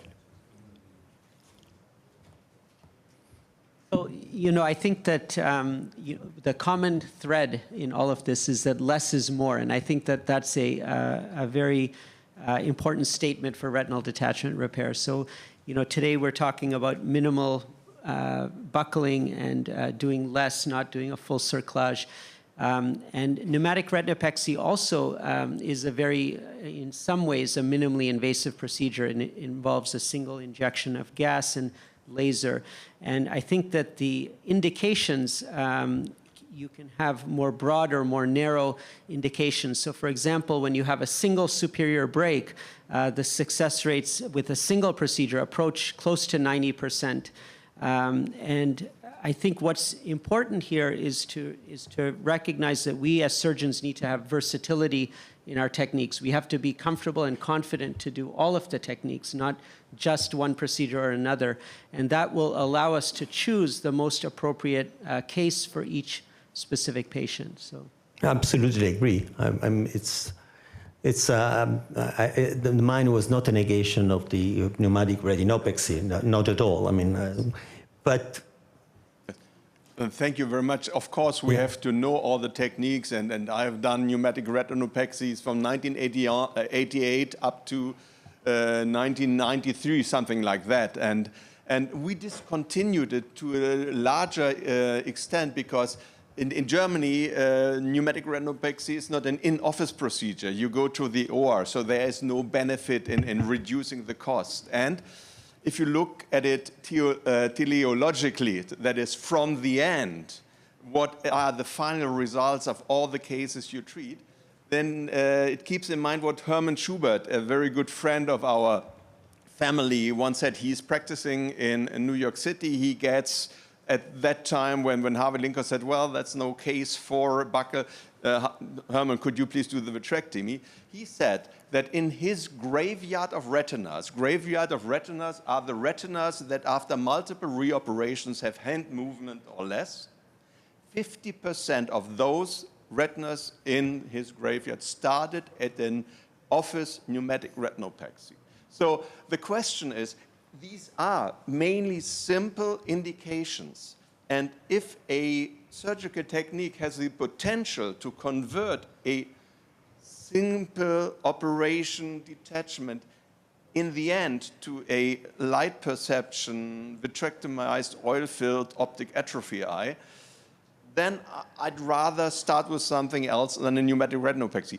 That depends on the situation. I know you do pneumatic retinopexies in a very small part of your cases. You have very much experience with pneumatic retinopexy. It's nothing wrong, but at least in our setting, in my hands, I rather start with something where I know that the next step will not lead down the line to an atrophic eye. Yeah, I think that what we've learned about pneumatic retinopexy over the years is that timing is everything. So for example, those types of cases where you have severe PVR often will be mistreated. They'll have a failed pneumatic and it's a Thursday and I'm not operating until the following Friday, and the patient waits another 7 days to have surgery and they have PVR. In our practice, we do primary pneumatic retinopexy in over 90% of cases, and usually the decision of failure and operation, the subsequent operation, happens within 3 to 4 days. Yeah, and so what we're doing is the majority of cases are never going to the operating room, and those that fail go for a quick surgery and I think that this will greatly reduce the risk. This, in our randomized trials now, we've done over 500 cases in randomized clinical trials. We're not seeing these cases of optic atrophy because we have very specific rules on when it fails. You have to act in a timely manner. But you know, these debates about pneumatic or segmental buckling, there's no point because the whole world is doing vitrectomy and encircling bends. So we should be friends and work together. You will see that in my next talk that we do. I think it is a marvelous discussion, and I invited Professor Mooney from Canada to be here, that you hear other opinions, because you have a way to think about, to question, to scrutinize, to make up your mind. But very often the reason to do a pneumatic retinopexy is because a patient comes on Friday, we don't have the good surgery around, not the good nurses who help us, we don't have a good surgeon around, we do a pneumatic retinopexy. And I would follow Professor Böker. You have an alternative, what Professor Tonietto told you. You can do ambulatory double patching on Friday. Why? A detachment does not progress under this. A detachment regresses. It can reattach, and if a macula is attached, it will not detach after ambulatory double patching.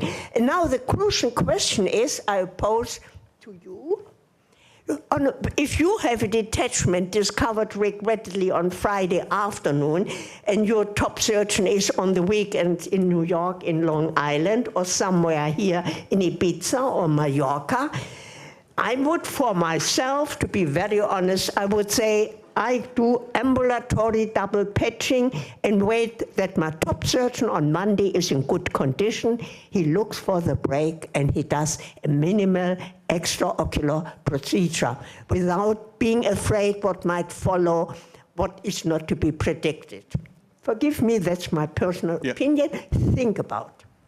I think you are absolutely right. And if you compare surgical techniques, basically, it's not like comparing Avastin to Lucentis. Everybody gets the stuff in the eye, and it doesn't depend on the surgeon. But if you compare surgical techniques, you compare the personal experience of the surgeon to each other. So in the SPR study, the rate of reoperation varied from 10% to 35%, and regardless of vitrectomy or sponge operation. So you compare surgeons, not surgical techniques. And I wouldn't mind in your setting probably, if nothing else is around, to have your pneumatic retinopexy, you see me a day or two later, then I get the sponge or the vitrectomy. And here again, I'd rather wait for the weekend that somebody takes care of me on Monday, in what setting whatsoever, and we see, and I will point that out, that there are benefits of minimal surgery. The pneumatic retinopexy group could show that they have a better visual outcome than the vitrectomy group.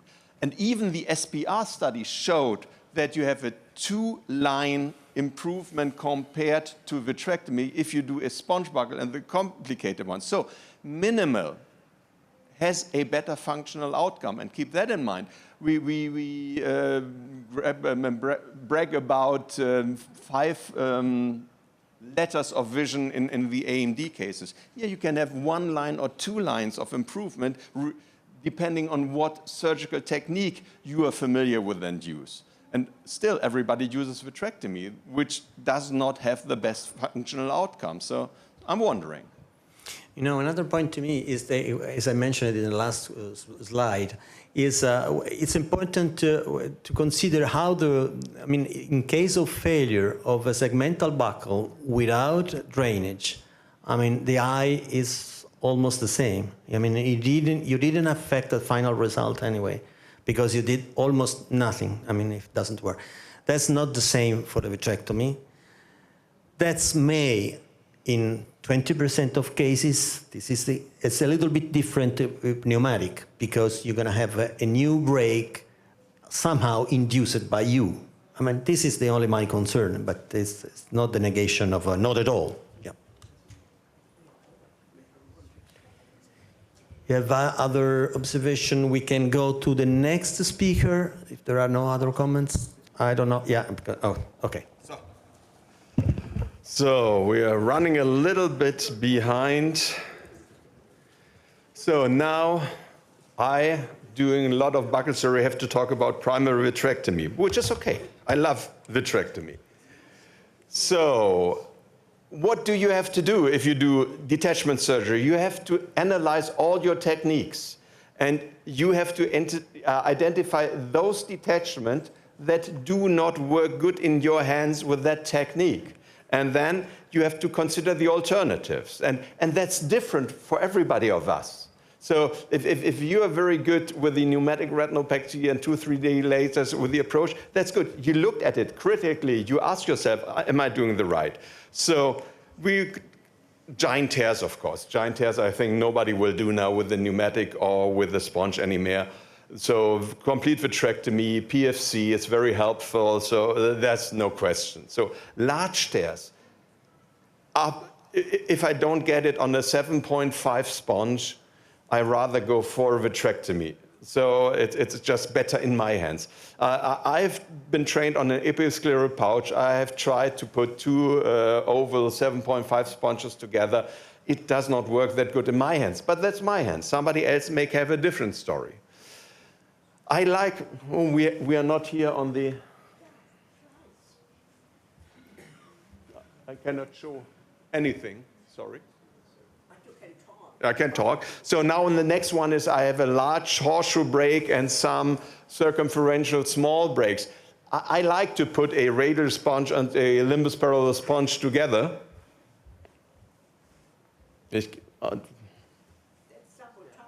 No, not so.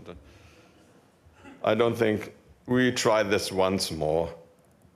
Maybe, no, it won't go there. But again, so if you have a complicated situation of breaks, yeah.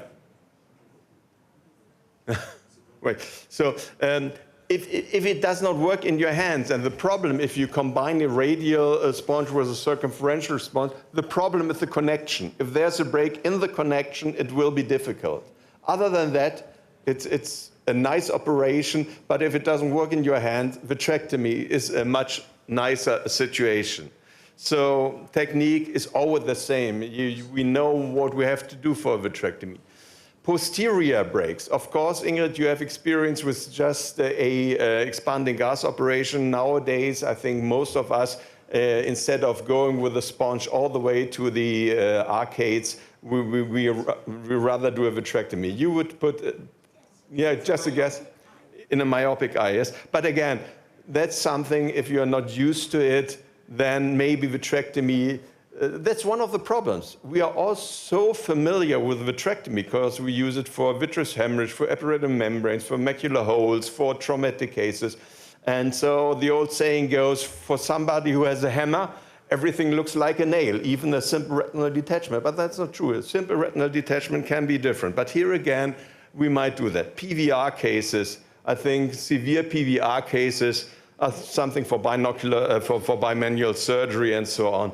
And you can try it in moderate PVR cases with the buckling procedures. But again, be critical about your results and do whatever is needed. If there's a hemorrhage, if you cannot see it because secondary cataract or lens, be very versatile and just take out the blood, remove the posterior capsule, and you will be able to get a better outcome. But again, be critical on your own ones.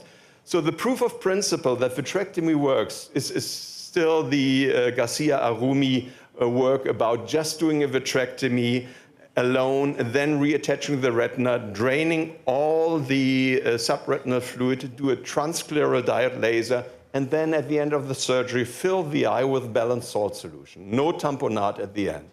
And he had a 90-something success rate, one reoperation, 100% success rate. So vitrectomy alone may work, yes. However, There are, in the SPR study, there's a 2-line benefit on visual acuity if you do a sclerobuckle over vitrectomy. There's the pivot trial that has 17 letters improvement instead of 11 letters improvement in the comparison of pneumatic retinopexy to vitrectomy. And why may that be? What's the fault of vitrectomy maybe in retinal detachment surgery?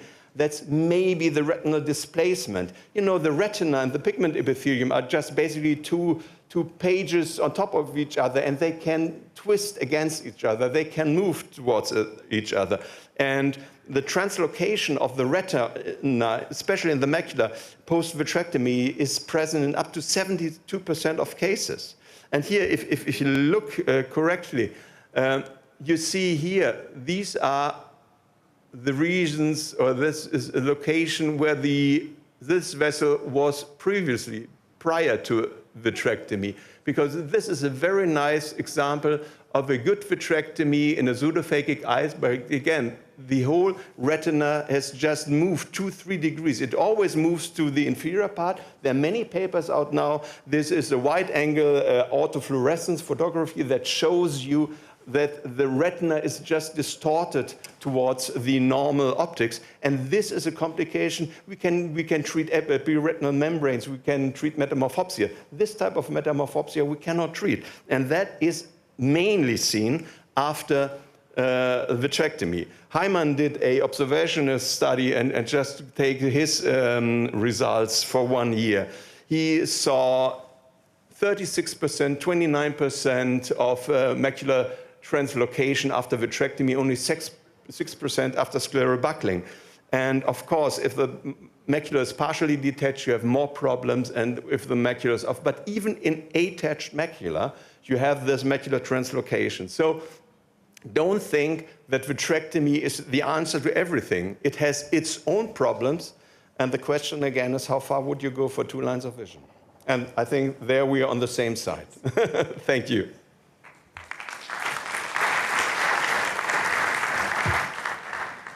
I think we have to look back, as you mentioned, and say, why are we doing all these vitrectomies? And you know, there's an industry that supports vitrectomy. There's a push to do these procedures. But there was never a randomized trial that showed that vitrectomy was better than pneumatic or sclerobuckle. There was never a study that showed that integrity, cellular recovery was better. It was all based on convenience and technology. And we have to understand that while it's an elegant and efficient procedure to do, it's actually very crude when it comes to attaching a thin elastic tissue that's corrugated. And so this is why things are changing now, because we have imaging to show us what's happening with these different techniques. Yeah. Thank you very much. So, then thank you very much. It's time for the session, for the group photo. No, so Ingrid, please. Yeah. Can you put it on? Where is it? I do it. It's getting there. The reoperation. So now again, we need somebody with more experience than we have. So Ingrid, please. I do my very best not to disappoint you. All right, I like the discussion. It's really the salt in a nice soup or in a nice dinner, lunch, dinner. Now, next step, reoperation. And I would like to present to you the 4 Linkoff-Kreisig rules to find the break in reoperation. When you hear the word reoperation, oh my God, reoperation, still this little minimal surgery? Let me discuss this with you together, what you think. We went through our failures. Who likes to go through failures? I hope you do it to learn by this. We learned by this. Out of 752 detachments treated with minimal segmental buckling without drainage, we had 87 failures. My God. What was the cause? Because we wanted to learn. 39 eyes, actually 45%, let's say every second case, the failure was due to the fact we overlooked the break. It was not another break which developed, we had overlooked. And believe me, we look carefully, the resident, the senior, and me, and still we overlooked a break. in every second failure. That's surprising. We wouldn't think this. Now let's continue. Let's go through such a case together.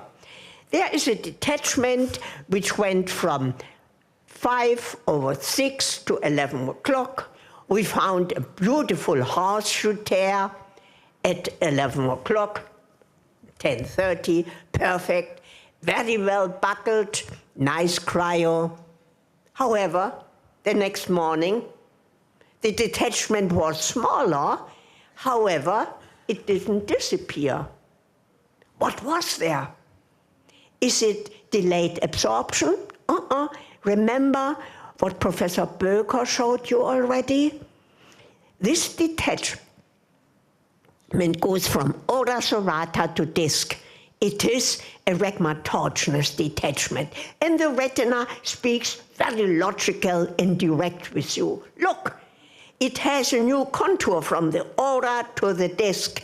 And this new contour showed you that you made a mistake.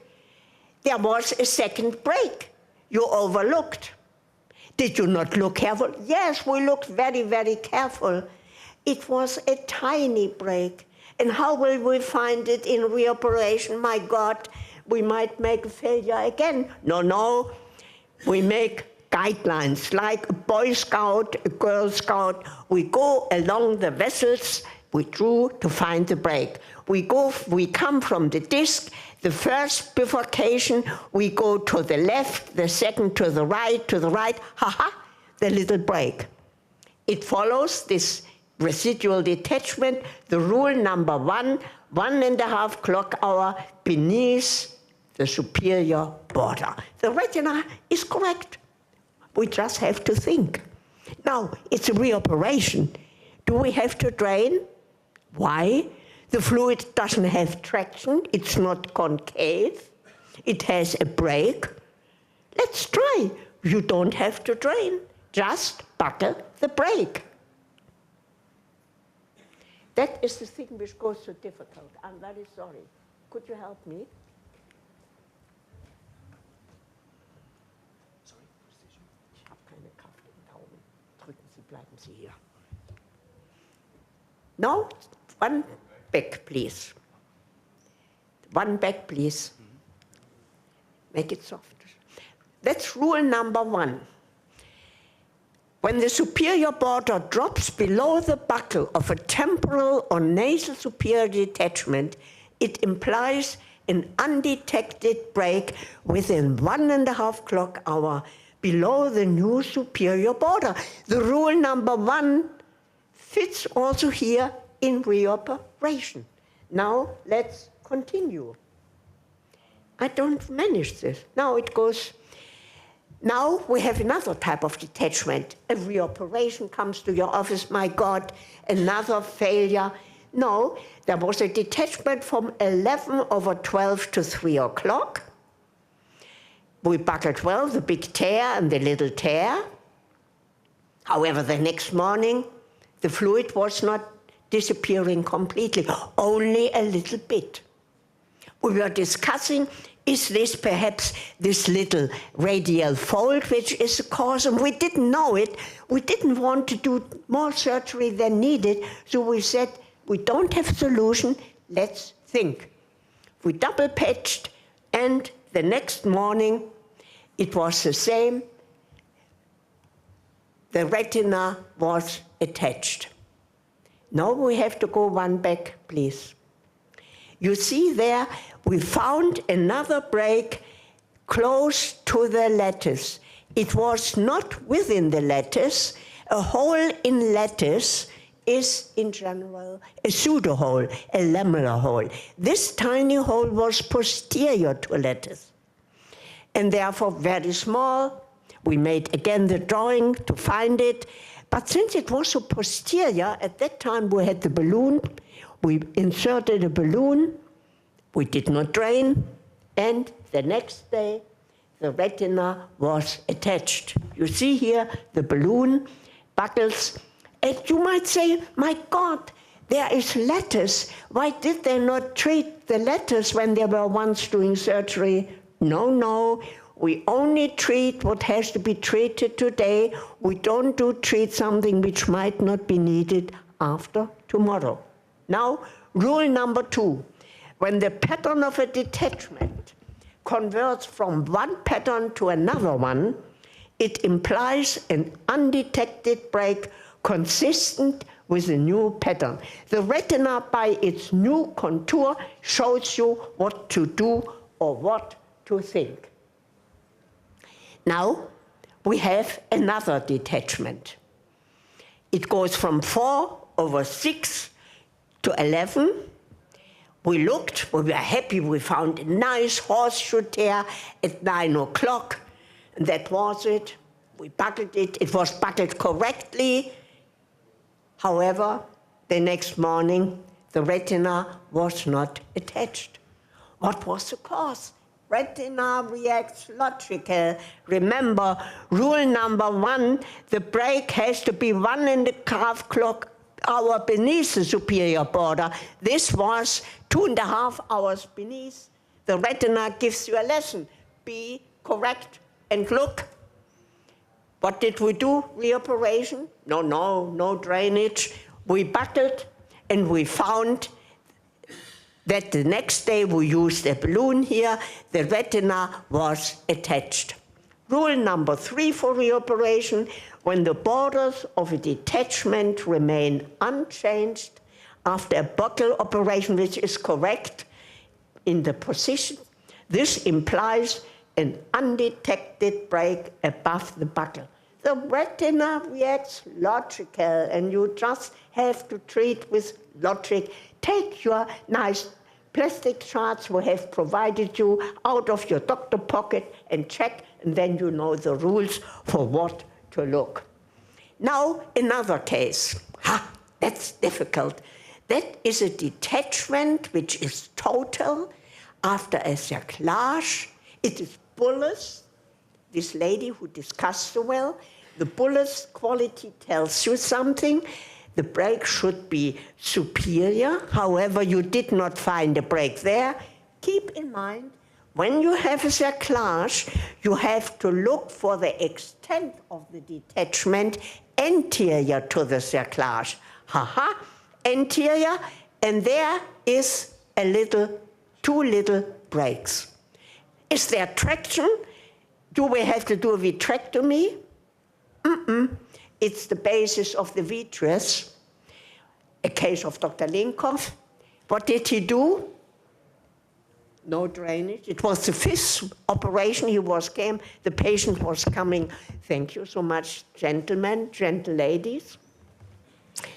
The patient had the 5th operation. He came from London to New York when I was there. And what did Dr. Linkoff do?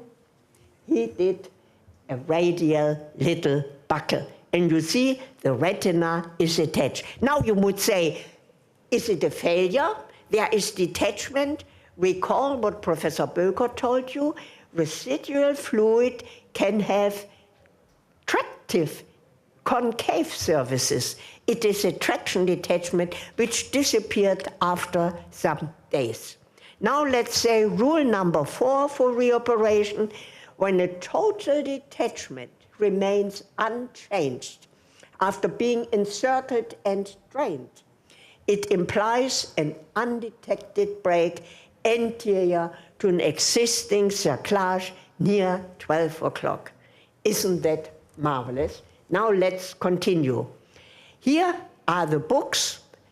There's book number 2. Out of this book are all these slides we showed you in this session, and on the back cover are the rules. And I think, the next slide, please. Let's continue. That was, we talked about, we overlooked the break.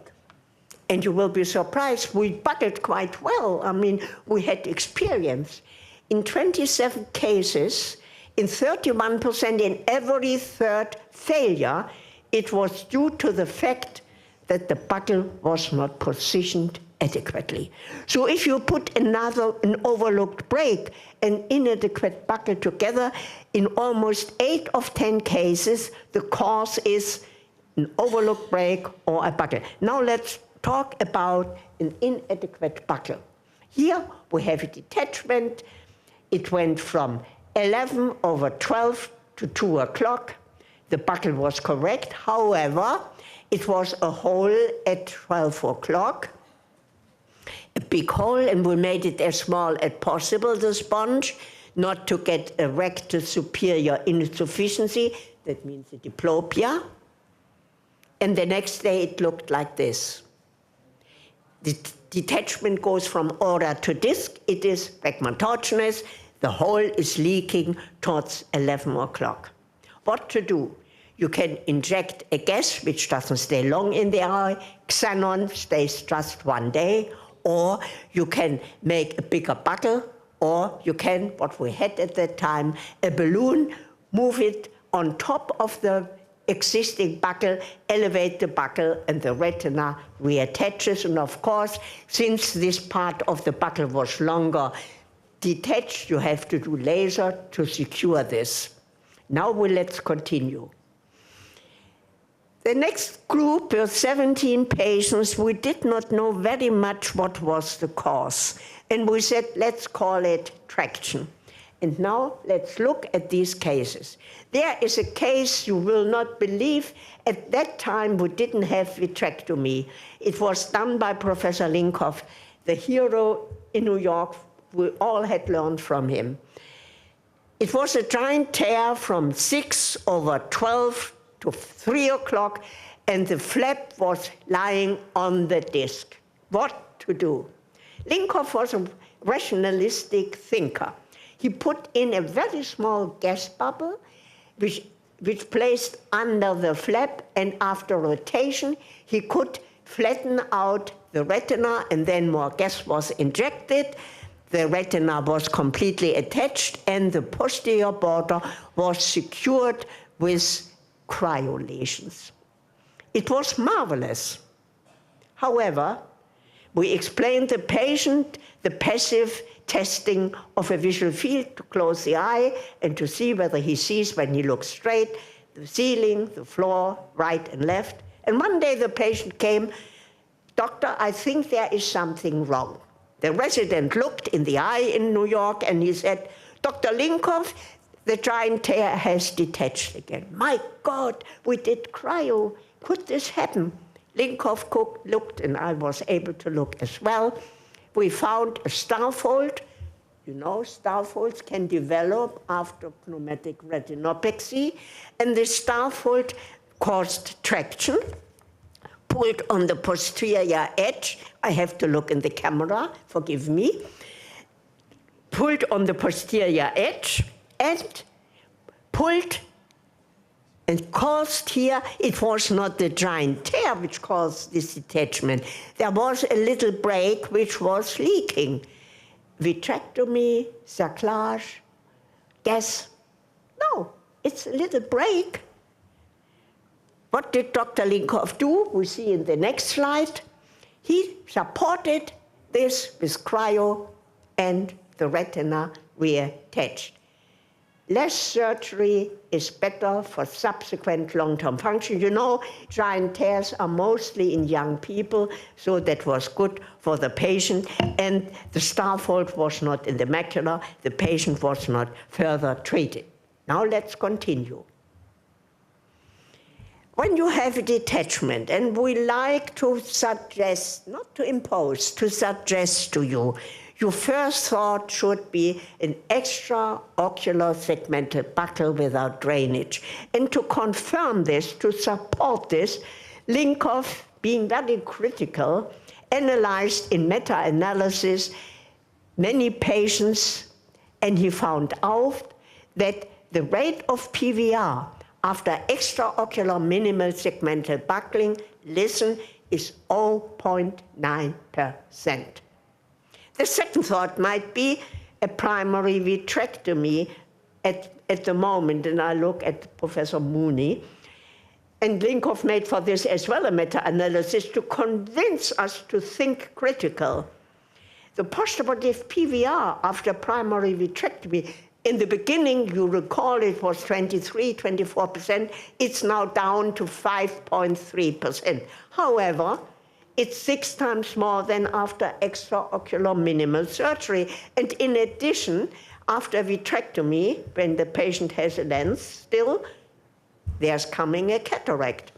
And another thought might be rheumatic retinopathy, and Linkoff did, to help you, did also a meta-analysis around 1,000 patients and found out postoperative PVR is 6.5%.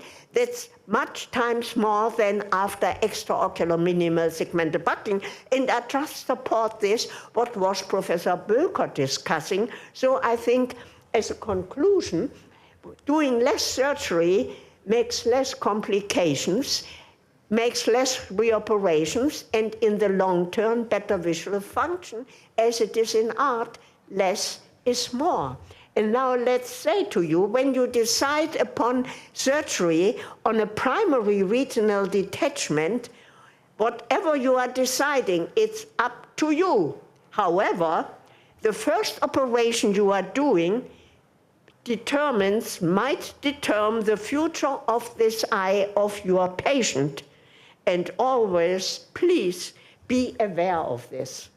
And to move towards minimal intervention, I show you the rules, the 8 rules, how to find the break, and have them with you in your doctor pocket. Makes your life easier. Thank you so much.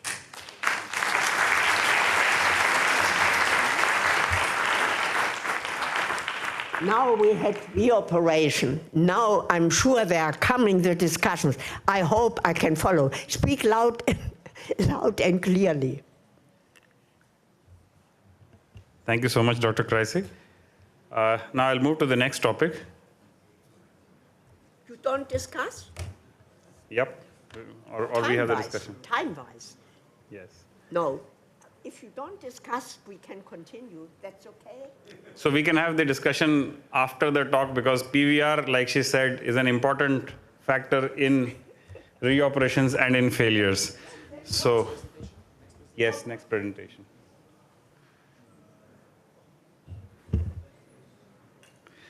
So basically, I'm going to sum up and give certain recommendations on how you can present, you can reduce the rate of proliferative vitreoretinopathy. Now, PVR is not something that you need to be afraid of. It happens naturally in cases of retinal detachment, and it happens because of your intervention also. So there are both the things involved. We look at what you can do to try reducing your component or your contribution to PVR. Now, PVR, approximately 5 to 10% of detachment repairs have PVR, more in certain cases, less in certain cases. And it is the cause of primary surgical failures in a lot of patients where you've basically taken care of the breaks. Then this becomes an important part of your reason of your failure. It's characterized by the growth of both membranes above and below the retina that cause contraction and lift up the retina or make it wrinkle up and cause an alteration in the visual function.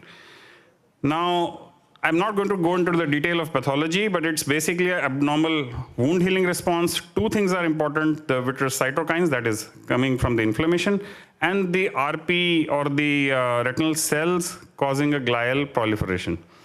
Now, you need both of these, an intravitreal dispersion of the RP cells, along with the breakdown of the blood-ocular barrier for PVR to occur. And this is where we come in, and our surgical steps need to minimize these 2 things. Now, what are the risk factors? So I've distributed into the 3: preoperative, intraoperative, and postoperative. So preoperative, inflammation, a vitreous hemorrhage, extensive breaks, choroidals, a large extent of the RD, they are all basically risk factors that are present before your surgery. During your surgery, intraoperative subretinal hemorrhage or a vitreous hemorrhage, an inability to seal a break, excessive cryotherapy or excessive retinopexine, either way, endolaser, an external SRF drainage causing issues like choroidals that can cause PVR. And of course, after the surgery, if you do not control the inflammation well, you have intraocular hemorrhage or postoperative choroidals, you've used intraocular air, gas, or other tamponading agents, and and the patient needs multiple surgery. These are factors that can cause postoperative PVR. So let's look at how we can change these. Now coming to the preoperative factors. Control all the inflammation well, use steroids where it is required, do a thorough preoperative examination to localize all the breaks. Like I said, an uncovered break can cause PVR. So do a thorough preoperative examination to localize all the breaks, define the preoperative retinal status, give steroids if choroidal detachment and hypotony is present. Bed rest may reduce the SRF extent and may reduce the dispersion of the RP and settle the hemorrhage. Now, mitigating the risk during surgery. When you're doing scleral buckle, how can you help and reduce the amount of PVR that you get? Improper localization leads to your doing cryo right, left, and center. When you do extensive cryo, you disperse the RP cells, you create a lot of inflammation. So you stop doing that, and how do you do that? Remember the rules, do a thorough preoperative exam, and your intraoperative indirect ophthalmoscopy skills should be good so that you do only the minimal that is required and you don't go beyond. Now, what about the second thing? Prolonged surgery and tissue handling causes inflammation. You want to reduce that to the extent possible. Suture complications can happen, with anybody. So tissue training, tissue respect, training, and technique is important so that you do not create a perforation inside the eye. You do your surgery quickly and do not fiddle around and create a lot of inflammation. And of course, like Dr. Vincenzo said before me, the most dangerous step of buckling is SRF drainage, especially external SRF drainage can cause hypotony, vitreous loss, choroidal, subretinal hemorrhage. Try to avoid it. It is rarely, very rarely required, so you try to avoid it as much as possible. What about pneumatic retinopexy? Again, excessive cryopexy causes PVR. In pneumatic retinopexy, extensive laser, using a longer acting gas than it is necessary can cause PVR. In vitreous surgery, if you do iatrogenic retinal breaks, you cause you cut a retinal vessel, cause a hemorrhage. Inadequate vitreous clearance, you leave vitreous in the periphery. You do endodrainage and lead to RP dispersion inside the vitreous cavity. A retinopexy that is excessive, 360 degrees, multiple cryospots, and an incomplete tamponade. These are all the risk factors during vitreous surgery that increase the incidence of PVR, and these should be avoided. Now, there have been pharmacological agents that have been used to reduce the incidence of PVR, and the most important and the commonly used one is the triamcinolone acetonide. Dexamethasone implant has also been used by certain people. There are papers on anti-VEGF agents as well. Antimetabolites, we heard a talk that it does reduce in certain cases the incidence of PVR, but these are all not used on a very regular basis and still in the realm of, I would say, experimentation. So I would like to summarize the post-operative part. Have a very good control of inflammation. Use intravitreal steroids at the end of surgery where you think that there is a high risk. Prevent inflammation, especially the systemic steroids can be really helpful here. And if you do see PVR, recognize it early and use your surgery to correct it and not wait for it to fester. Remedial surgery is sometimes required to improve the visual results in cases of PVR. Thank you so much. And any questions regarding reoperation and PVR, we would be happy to take. I would also ask everybody to stay back. There is a group photo that has been planned, and we will be taking it here in the hall. Yes. Thank you so much. Due to our discussion that is a compliment, we have to cut now. I'm very, very sorry.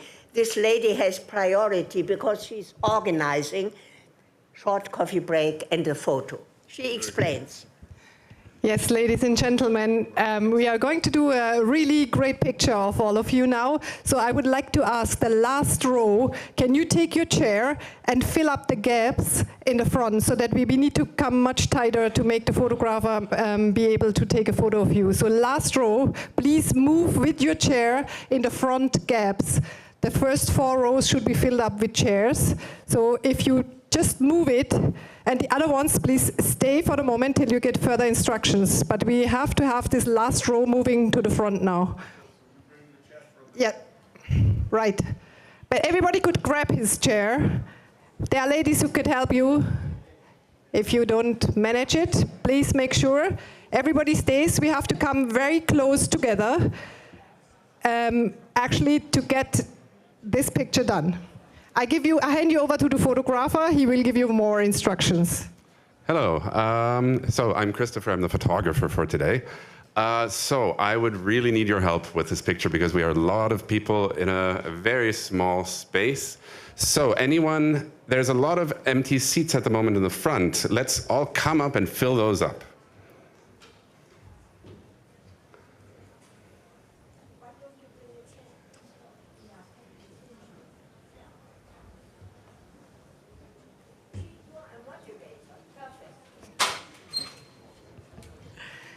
Yes, just move, don't be shy. Come to the front, fill the gaps. Make sure that you're all close together. First 4 rows can sit, and then people need to start standing, that we get everybody on the picture and visible. It's very important.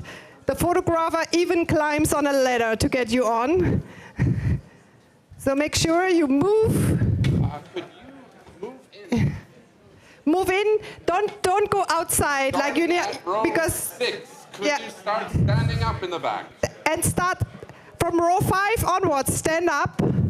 Row 5 onwards. Stand up, please. Stand up. Go up. Yes. Very good. Stand up. Everybody. And the very last rows. If you even manage to stand, the very last rows. If you manage to stand on your chair, that we can see you, if you are capable, of course, only, then go up on your chair in the last 3 rows so that we can see you better. The 4 gentlemen at the edge, would you find this one you don't fit, you need to move more in. Take your chair and move just more inside. You can come more to the front. Yeah, you can, yeah.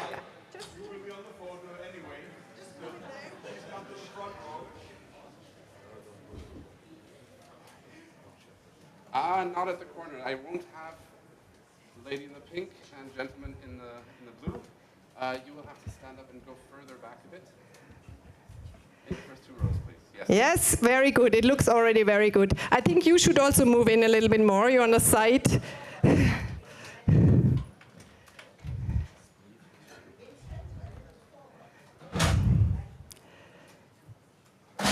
Second lap. Yeah. So the last rows, if anyone is brave enough to stand on the chair, you are welcome to do so, but only if you are physically fit and don't fall down. Let's see who can do that so that we can see you. Yeah, perfect. I have the first ones up. Stand up on your chair if you're physically fit so that we can see you and that you can...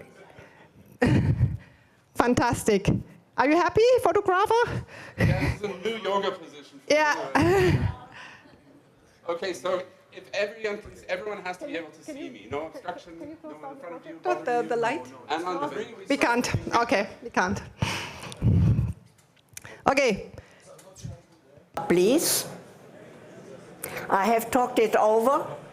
Very good, Professor Mennel.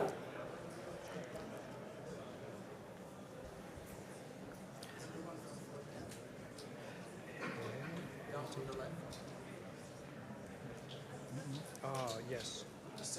The second, yes. What is mandatory for? Get your slides, please, and start.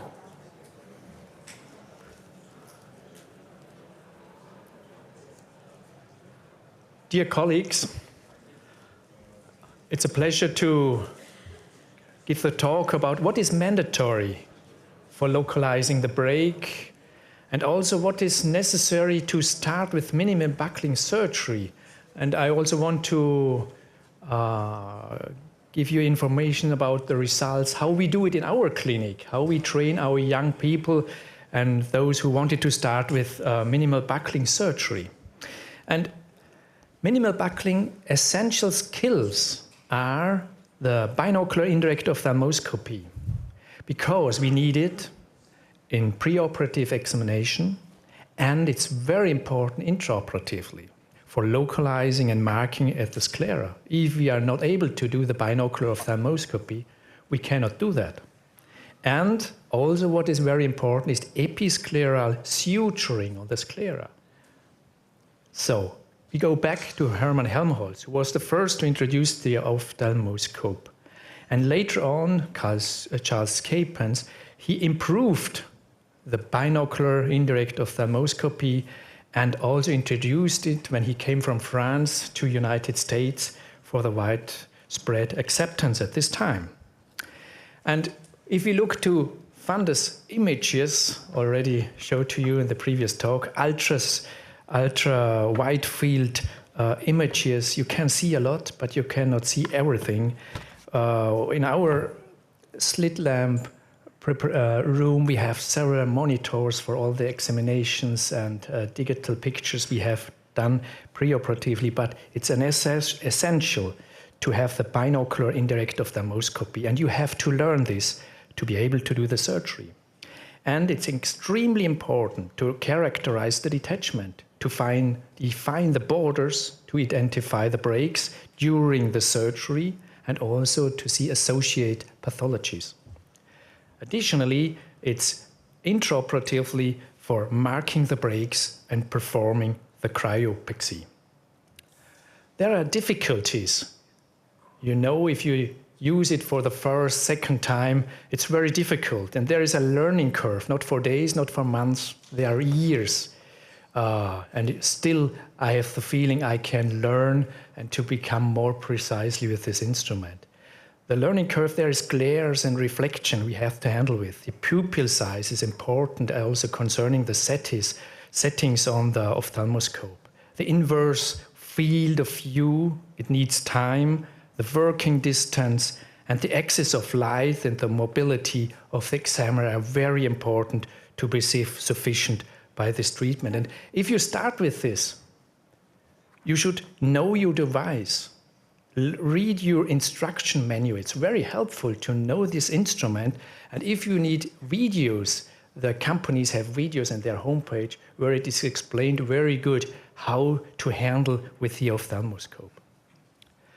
The mount, the headband, there's a horizontal, and second there's a vertical to fix it on the head, and after that move the optic very near to the eyes as good as possible.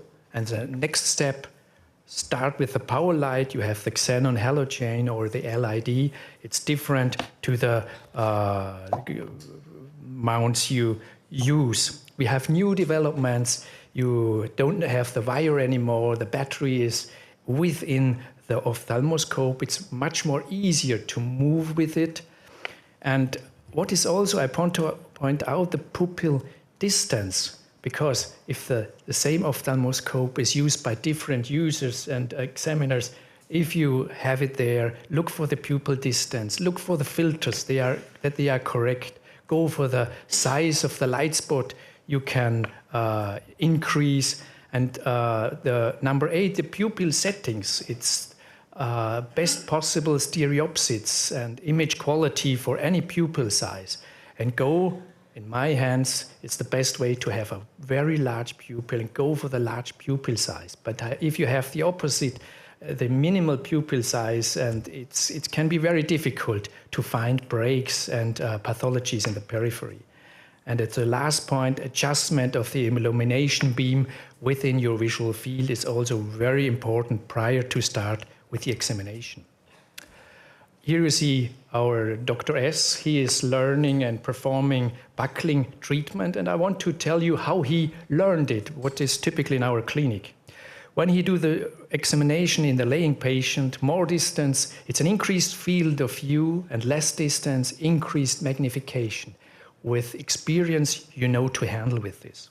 And at the beginning, we have a mount of teaching, a mirror that you can put on the ophthalmoscope. You can see, the doctor can look on the side. You see here, you can here look to the view of the examiner. You can see the lens, you can see the retina, but not in a very high quality. It's for the first few parts, it's possible to do it, but there are new developments. You have digital video ophthalmoscopes. You see it here. The picture is then transferred to a monitor, to a laptop, that the other colleagues could see the same. There is also vision boost to have more light intensity for special cases with opacities to have a better view to the retina. And also new developments, there's the IC simulator, a simulator produced to learn indirect ophthalmoscopy. Especially we know it's also very important for ROP cases, for the diagnostics, for the treatment. Years before, when we didn't have the anti-VEGF, many cases we have to do the laser treatment. This was included in the ophthalmoscope, and this was not easy because the laser beam or the laser line was in the ophthalmoscope, and you had to adjust and to laser the peripheral area of the retina. So for training issues, there is a IC simulator available. And what we do at the clinic, we have the ophthalmoscope at every slit lamp with the battery in the slit in the ophthalmoscope. So it's very easy, within few seconds in every case. And we say to the young doctors, use it as often you can, because training needs years.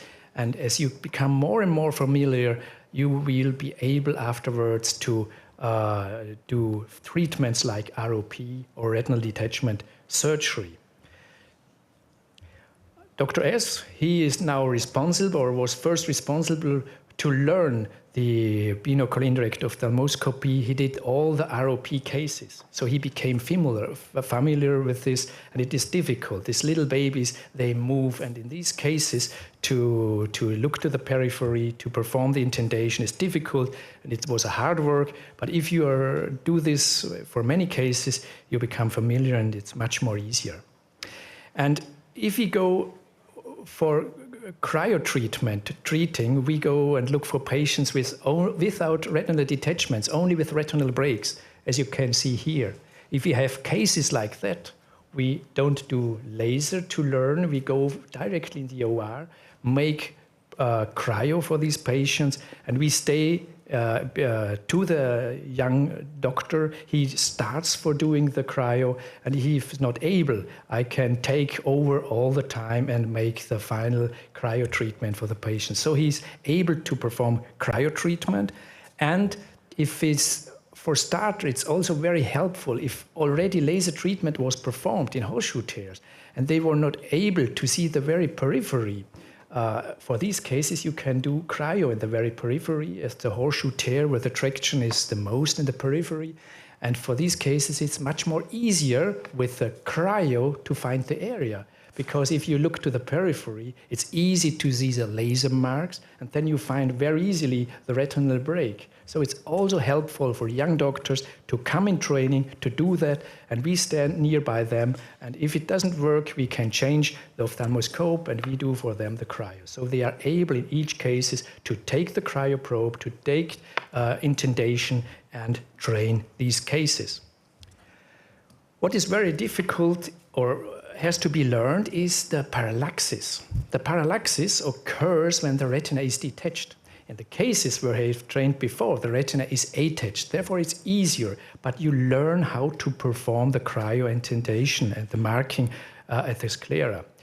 There are two possibilities and two forms. There's the circumferential parallax, and the surgeons, as you see here, there should be one line from the ophthalmologist going through the lens, and the cornea should be flat in a horizontal position, and the indentation should be 100 degrees. Therefore, if you are staying here in the 9-ear position, the indentation should be at 3 o'clock. If you move to 10 o'clock, the indentation should be at 4 o'clock. Therefore, the circumferential parallax is not a problem anymore.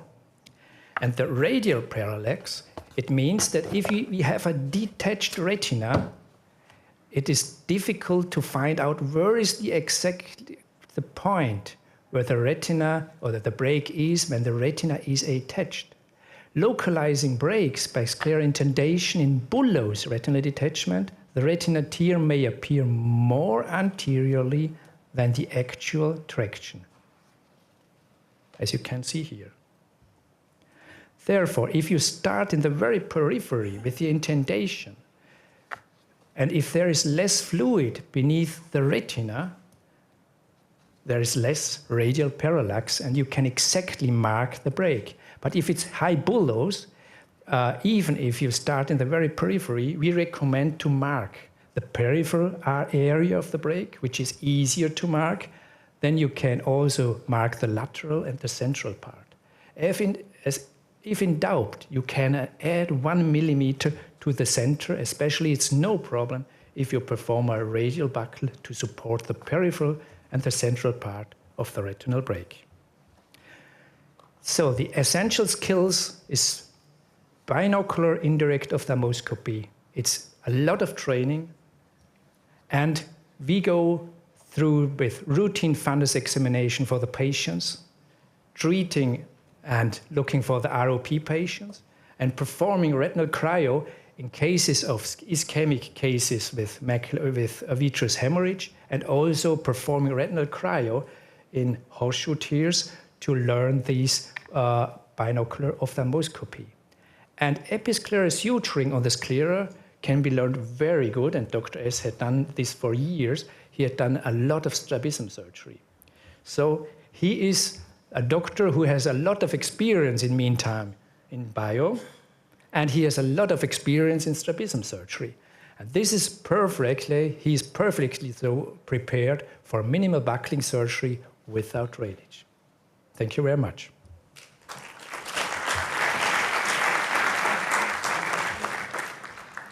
Other questions?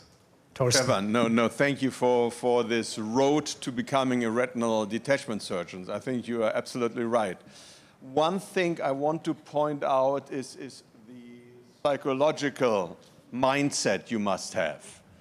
If you are a vitrectomist, you finish the case with the retina attached, the break lasered, the eye filled either with gas and silicone oil.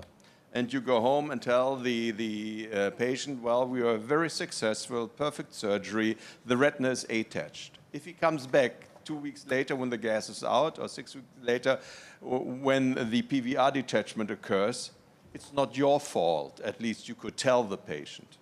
So it's a difficult case, severe PVR, difficult situation. If you are a non-drainage buccal surgeon, you do the surgery, place the buccal, the retina is not in contact with the buccal at the end of surgery, and you tell the patient, well, we'll see tomorrow whether our surgery is good.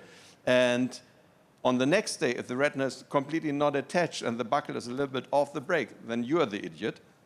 You have to take responsibility. You can't blame it on the case. So it's a totally different mindset you have to develop if you are willing to do non-drainage buckling, but it's worthwhile, I'll tell you. But keep that in mind. A lot of people outside, they say, well, vitrectomy perfect, retina was attached, nothing will happen, nothing can happen. Bullshit. If in vitrectomy the breaks are not sealed, if you did too much, then you have PVR, you will fail, and so on. But failure will show later on than in a non-drainage buckle. Just an idea. And another idea, at least in Germany, you earn more money with a vitrectomy than with a buccal, and that is wrong as well. It should be the disease that needs to be treated, you know? Yeah, maybe it should be the opposite. So just two ideas to our mindset. I think then you can, if there are no other questions, oh, there's a question. So I have a question, and I would like to have comment from both Dr. Boyka and Stefan. Now, so we have seen a transition in the way training for buckling is done. And I know that currently there's a lot of push towards chandelier-assisted buckling. And some of the comments are that chandelier, when you have a chandelier in the eye, it helps to train better, that people in the room can see the breaks, they can see what you're doing, and then it also magnifies. So I'd like to have your comments on chandelier-assisted buckling. I think, Thorsten, you have experience. You presented one case. Yeah, well, I will show you my one case. I did a chandelier right now because I only did use the chandelier for the didactic purpose of showing what's happening inside the eye. The problem is, Daniele, we talked about it, there's no camera system with the binocular indirect that is sufficient to show anybody what's going on. That's too poor. But If you do a chandelier-assisted biome case for a buccal, then you give away the advantage of having a non-intraocular procedure. If you put a chandelier or light probe into the eye, then it's an intraocular procedure with the risk of endophthalmitis and so on, and postoperative hypotony if it's not self-sealing that well. So the final aim has to be to do it with a binocular indirect, being completely extraocular. If you have no other way to convince your colleagues, and that's the way to do it, I think it's not a good way, but it might be necessary. My approach would be yours. Get them trained on the binocular indirect, get them trained on strabism surgery, and the advantage is being a completely extraocular procedure. Daniele, do you have any? No, my comment is about the mindset you told us. Yeah. It's true that you have to be prepared to move your buccal, to change your buccal, and what to say to the patient. What I say to my patient is, listen, we start with an extraocular procedure. We don't enter the eye, which is a little bit more aggressive.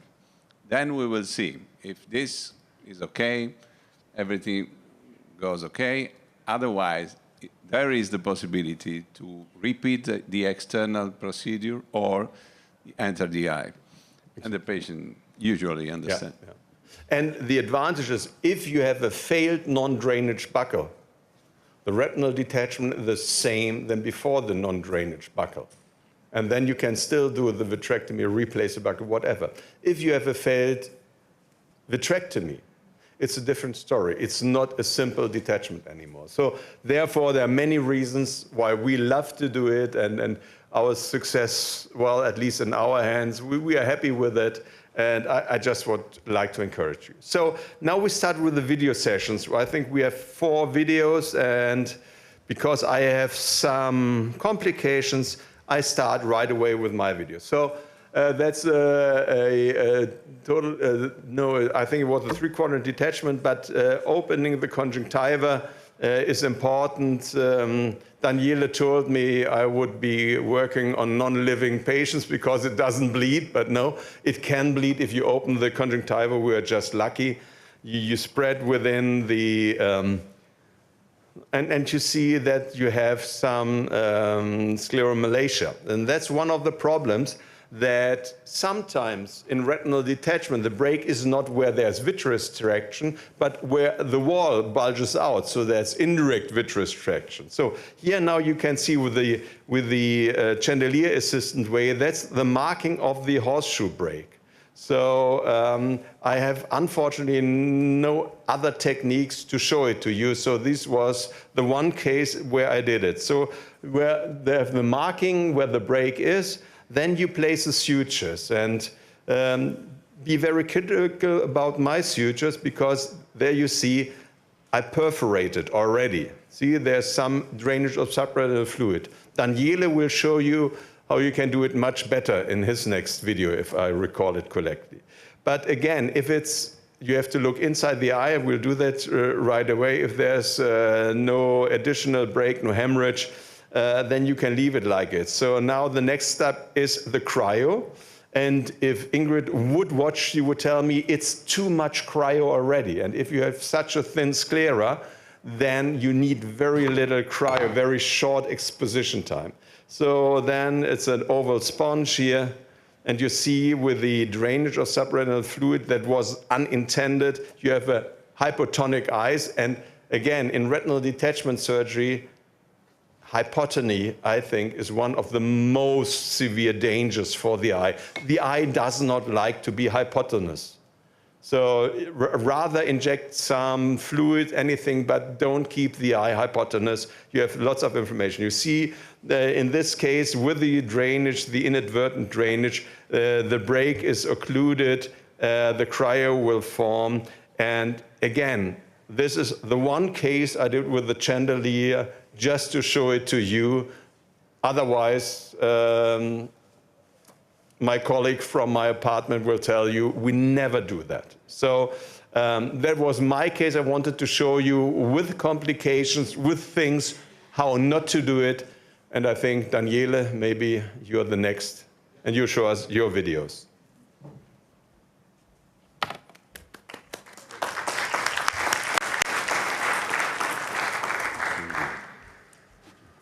Okay. So I will show you a couple of cases, not usual actually, but we can see many things. So this is a woman, 46-year-old, complaining about floaters, very frequent situation. The anterior segment is okay, visual acuity is okay, everything is okay.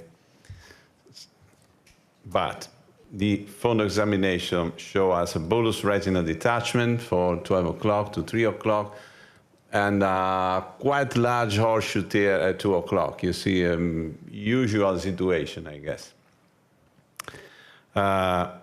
What should we do now? Raise your hand. Episcleral buckling? The question for you. Episcleral buckle, raise your hand. Yes? A few, very few. So the other, I guess, vitrectomy or pneumo. Pneumo is very large break. Would you do? I do not do.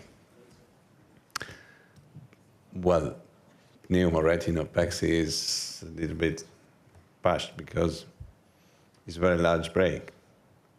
Anyway, it's an option. This is my surgery. So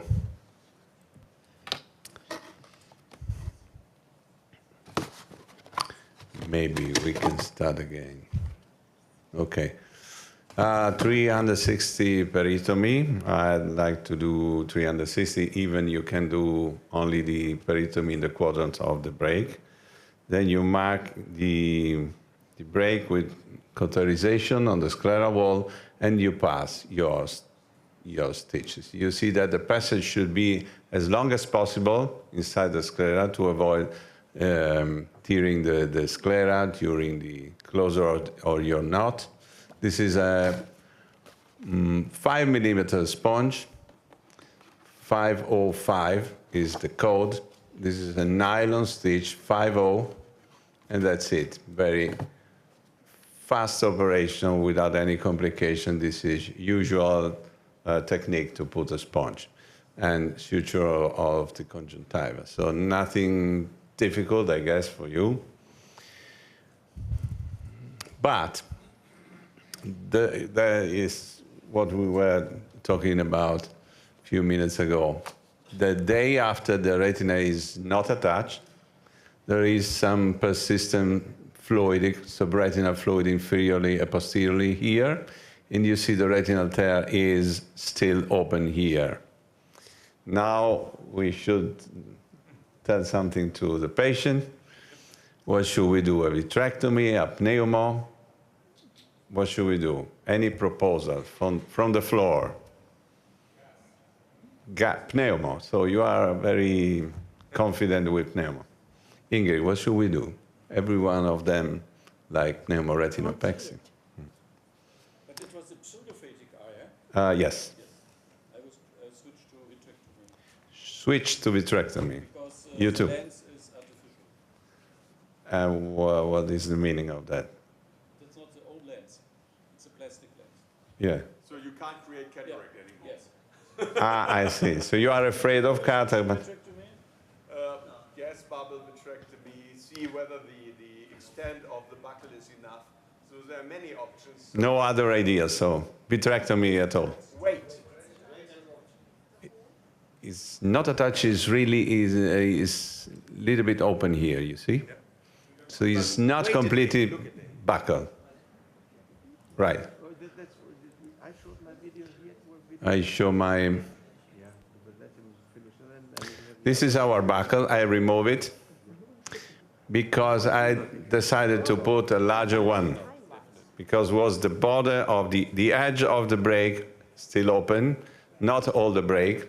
So I decided to put another stitch, change the buckle. Exactly. and I change with a 6 millimeters oval sponge instead of 5 millimeters round sponge. And yes, that's it. But the procedure is the same. So larger, higher buckle. Yeah. A little bit larger, you see. You have to pull your thread with the help of the assistant who is indenting the sponge with a hook.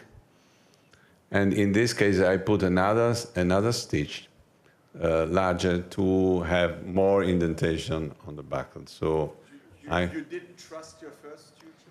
well, I prefer to have a strong indentation there. And that's it, always the same.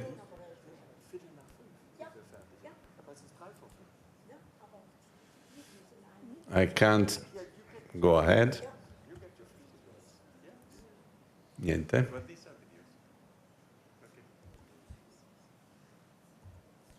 Okay. This is the first day after second surgery. Everything is okay. The break is closed. The retina is attached. Everything went well. Very happy. But 1 month later, this is the control visit. We have again another retinal detachment in the inferior part of the eye. We didn't do pneumo. This is a spontaneous break. So again, small hole in the vitreoretinal degeneration with the retinal detachment. What should we do now? Vitrectomy. No. Pneumo. Another buckle, inferior. Another buckle. Trust in buckle, people. Okay, the same procedure. Mark the site of the break, put the suture, put the buckle. In this case, we put a circumferential buckle because we would like to close also the area of the vitreoretinal degeneration there. So the stitches are oriented in the other way. And then we put a sponge, an oval sponge, 5 millimeters large, on the both side of the muscle.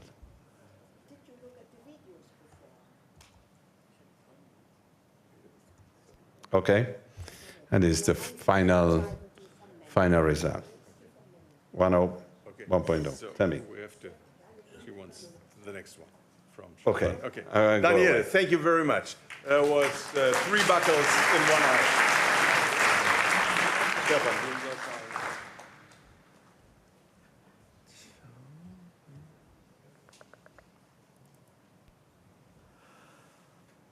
Now I present you a case. It's a very easy case, not a complicated case. Yes. Die habe ich nicht. Yes, and when we start, we suture traction sutures at the 2 rectus muscle, and it was a temporal superior break.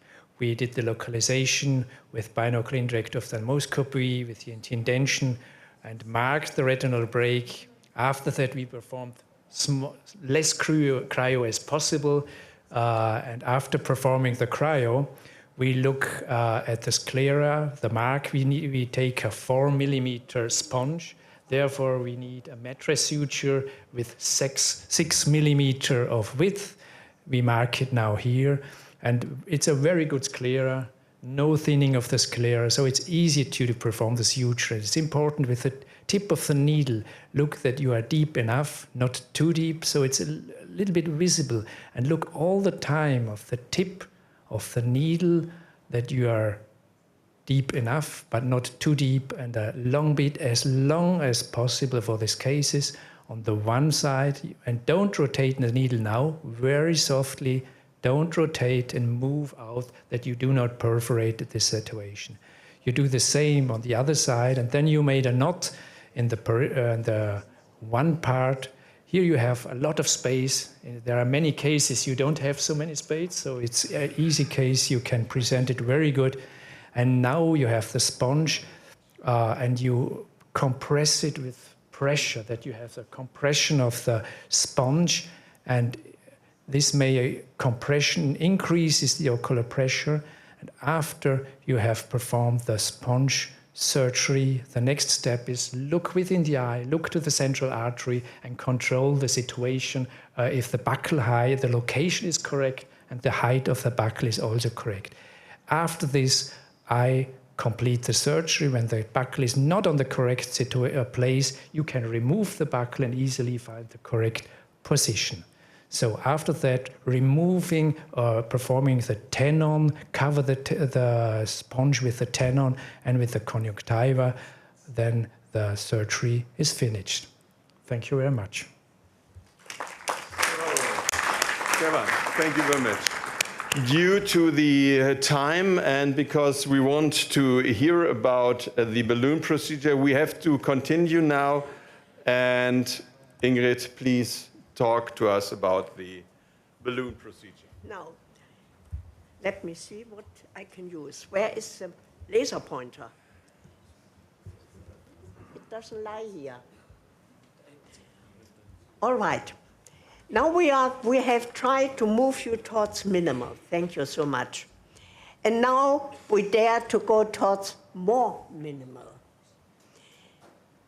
It's the Linkoff-Kreisky balloon procedure for detachment, and what I would say is the ultimate minimal extraocular approach. Here we have detachment from 4/6 to 12 o'clock. I think there's no discussion. You might think now about a radial buccal at 11 o'clock. However, a buccal you can perforate when you make the intrascleral suture, can happen. And in less than 1%, you have buccal infection or extrusion, which you can remove the buccal. That's not a big complication. But I would now like to show you a procedure where you don't have to cut the conjunctiva, where you do not have to be an episcleral suture, and that is a balloon operation. Now, let's proceed. What is now more difficult with the balloon procedure? As Professor Mendel has showed to you, with minimal segmental buckling, without drainage, the localization, thank you, nice helpers, of detached break is already difficult. Detach to avoid parallax. However, with a balloon procedure, you get another problem. Not only to localize the detached break, you cannot localize it on stable sclera. You have to localize it on mobile conjunctiva. My God, that's complicated with a parallax now. And how to circumvent this? Put the eye in horizontal position. If the hole is at 11 o'clock, as you saw, position yourself with a binocular ophthalmoscope across, diagonal, at 5 o'clock. Go, as Professor Mendel said, with the probe from the aura slowly towards posterior. Don't move around because you move the conjunctiva and then your spot is not correct. And when you are at the break, freeze.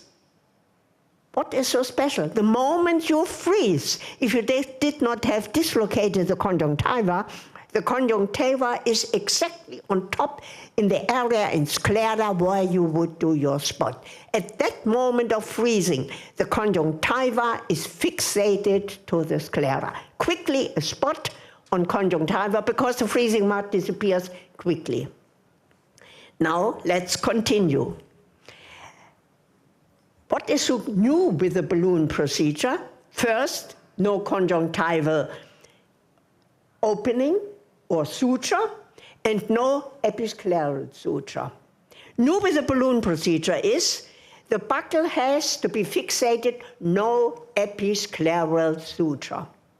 And the balloon buccal is removed after 1 week. And this, no conjunctival opening or cutting is needed. Since the buccal is removed, there can result no diplopia and no infection. Now, I tried to show it to you on this slide. You see, you have the conjunctiva not opened. You mark the hole of there with a marker, 5 millimeters anterior to it. You make another mark to get the radian in which the catheter should be positioned, and you mark another mark close to the limbus.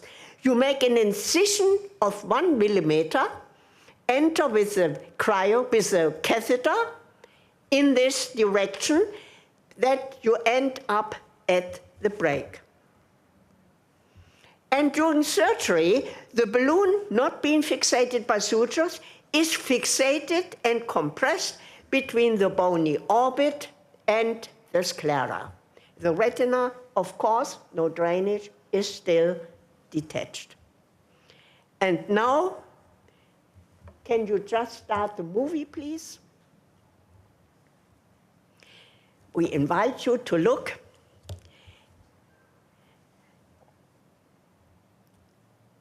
That is the balloon catheter, not inflated, beneath deflated. This is a detachment I was showing you before. We make the cryomark going from the limbus radial towards posterior. The freezing mark fixates the conjunctiva on the sclera, so that means in the correct position you make the point. You measure, we measure 40 millimeters from the limbus, is the hole. And now we show you the balloon. It is parabulbar. We open, as I told you, the conjunctiva for 1 millimeter. At this area, 5 millimeter anterior to the mark where the hole is. Here the balloon. You see the black marks. The first one is 10 millimeters from the center, the second 15 millimeters. So you will see now when you measure that if the hole is 40 millimeters from the limbus, the black mark has to be at the limbus. The catheter is like an overcooked spaghetti. To insert the balloon, you have to insert a metal stylet. And now you measure your 40 millimeters. That means the second black mark has to be at the limbus to be correctly posteriorly. Be careful. Carefully put this out, not that you derange the catheter. And now you adapt by a catheter adapter, the syringe filled with sterile fluid, sterile water. And now you have inject 0.5 milliliter of fluid. You have to check the central artery, of course, that it is pulsating, which is you inject more to 1 millimeter. And here's an animation. The balloon is hardly visible beneath the brake. Hopefully it is positioned in the right radian beneath the brake. You take off the syringe. And now that the fluid doesn't run out, you put an adapter, because if the balloon later on should be larger, you could inject more fluid. That's all. We have made traction sutures because we did the operation in parabulbar anesthesia. If you do it in topical anesthesia, you just tell the patient in which direction he should look. Be very careful when you take out the speculum, because the balloon is only compressed between the bony orbit and the sclera. The eye pressure, you checked before that the central artery is pulsating. Eye pressure gets in the next hours to normal. The balloon being compressed, being elastic material, expands the moment the eye pressure gets normal, and then hopefully positioned correctly under the detached brake, the retina will reattach. The only thing we used afterwards, bepantene. You can use antibiotic ointment, and after the surgery, we do double patching. The next morning, the one eye is unpatched to see, and if the retina is attached, that is all. And if you did just the cryomark and not more, you can add laser. That is after 6 days. It's pigmented, the lesion, and you remove the balloon. How? You put your syringe on, you take out the fluid, and the catheter jumps out by itself. This 1 millimeter defect in conjunctiva closes by itself. Now we are finished. The next slide, our nice assistant. After the movie, the slides, oh my God, after. Perfect, perfect. Back, back, back, please. Back. There. Now, that looks after surgery. And if your patients, relatives come, is the retina attached? You will say, as in sponge operation. I hope I did it correct. I can tell you tomorrow. And the next day, it looks like this. If you did just a cryomark, you will add some laser lesions, no problem. And then the balloon is fixated. It is in deep indentation and cannot go out anymore. The patient can look around. The balloon does not dislocate. And now, what is a premise, as it is with sponge operation? And when you have done many sponges without drainage, then one can dare to do this operation, which is more difficult, for the eye more easy. The detachment occurs only if no break is overlooked, and if the balloon, difficult to position, is positioned precisely beneath the detached break. Here is a case where the balloon was successful, but when you remove the balloon after a week, we know after our animal experiments that in 1 week the scars are strong enough, it's detaching. There was not enough cryo. In this case, you could do another balloon, or our regimen was, we would have done in this case, a sponge buckle and a detached. Now you might ask, in which cases I can do the balloon operation? Simple as this. The hole or the group of holes you see here have to be within 1 clock hour. The next question you might say, should it be a small detachment or a large detachment? You remember what we were talking before. We treat the break. We don't treat the detachment. The detachment disappears secondary if the break is well buckled. So if you start to do this, or do a sponge operation, use a small detachment. Why? It's easier to localize. Parallax is not the problem, and the chance that you overlook a break is very small because there's only a small area where you can overlook a break. And here to the right up, you see the balloon, you see the laser lesions we made afterwards. After 6 days, the lesions were pigmented, and you take out the balloon. And the next day, the patient goes to the doctor, and he says, my God, you had no detachment. There's only a horseshoe tear surrounded with laser lesions. No, doctor, I had a balloon. It was removed. Was that another surgery? No, the doctor just took out the fluid, and the catheter jumped out by itself. You see, the conjunctiva is almost closed already. Let's continue. That's now more difficult? No. Remember, we treat the break. The detachment extent is not of importance. We do just the same. You have to localize well. You have to overcome parallax, what Professor Stefan Mennel already explained to you.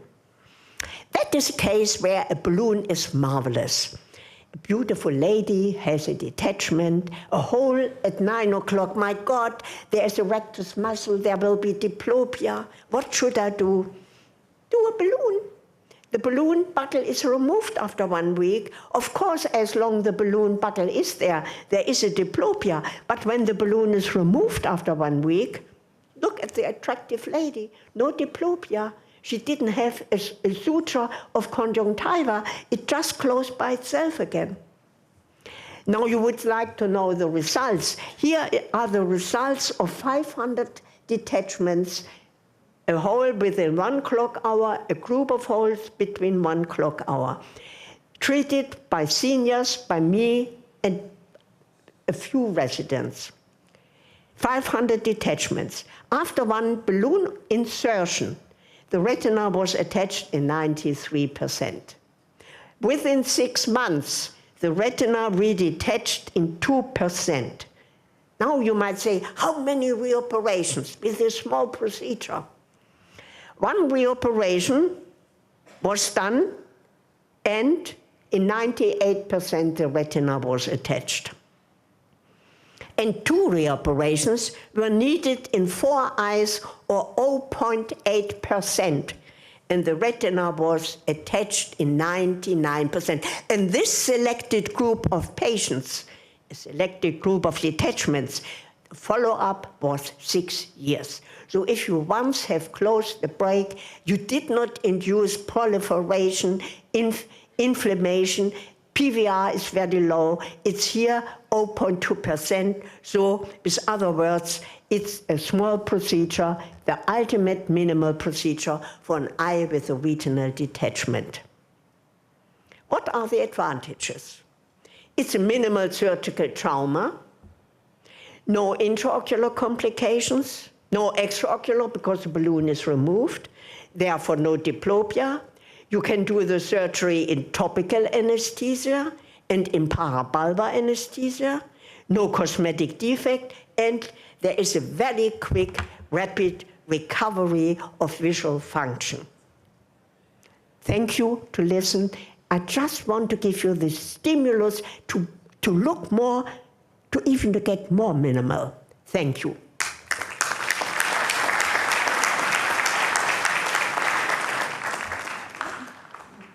I would like to tell the organizers the signed diplomas are on the disc. If someone could pick them up, please, because you need them. Or could someone bring them, perhaps? They're on the counter. Questions?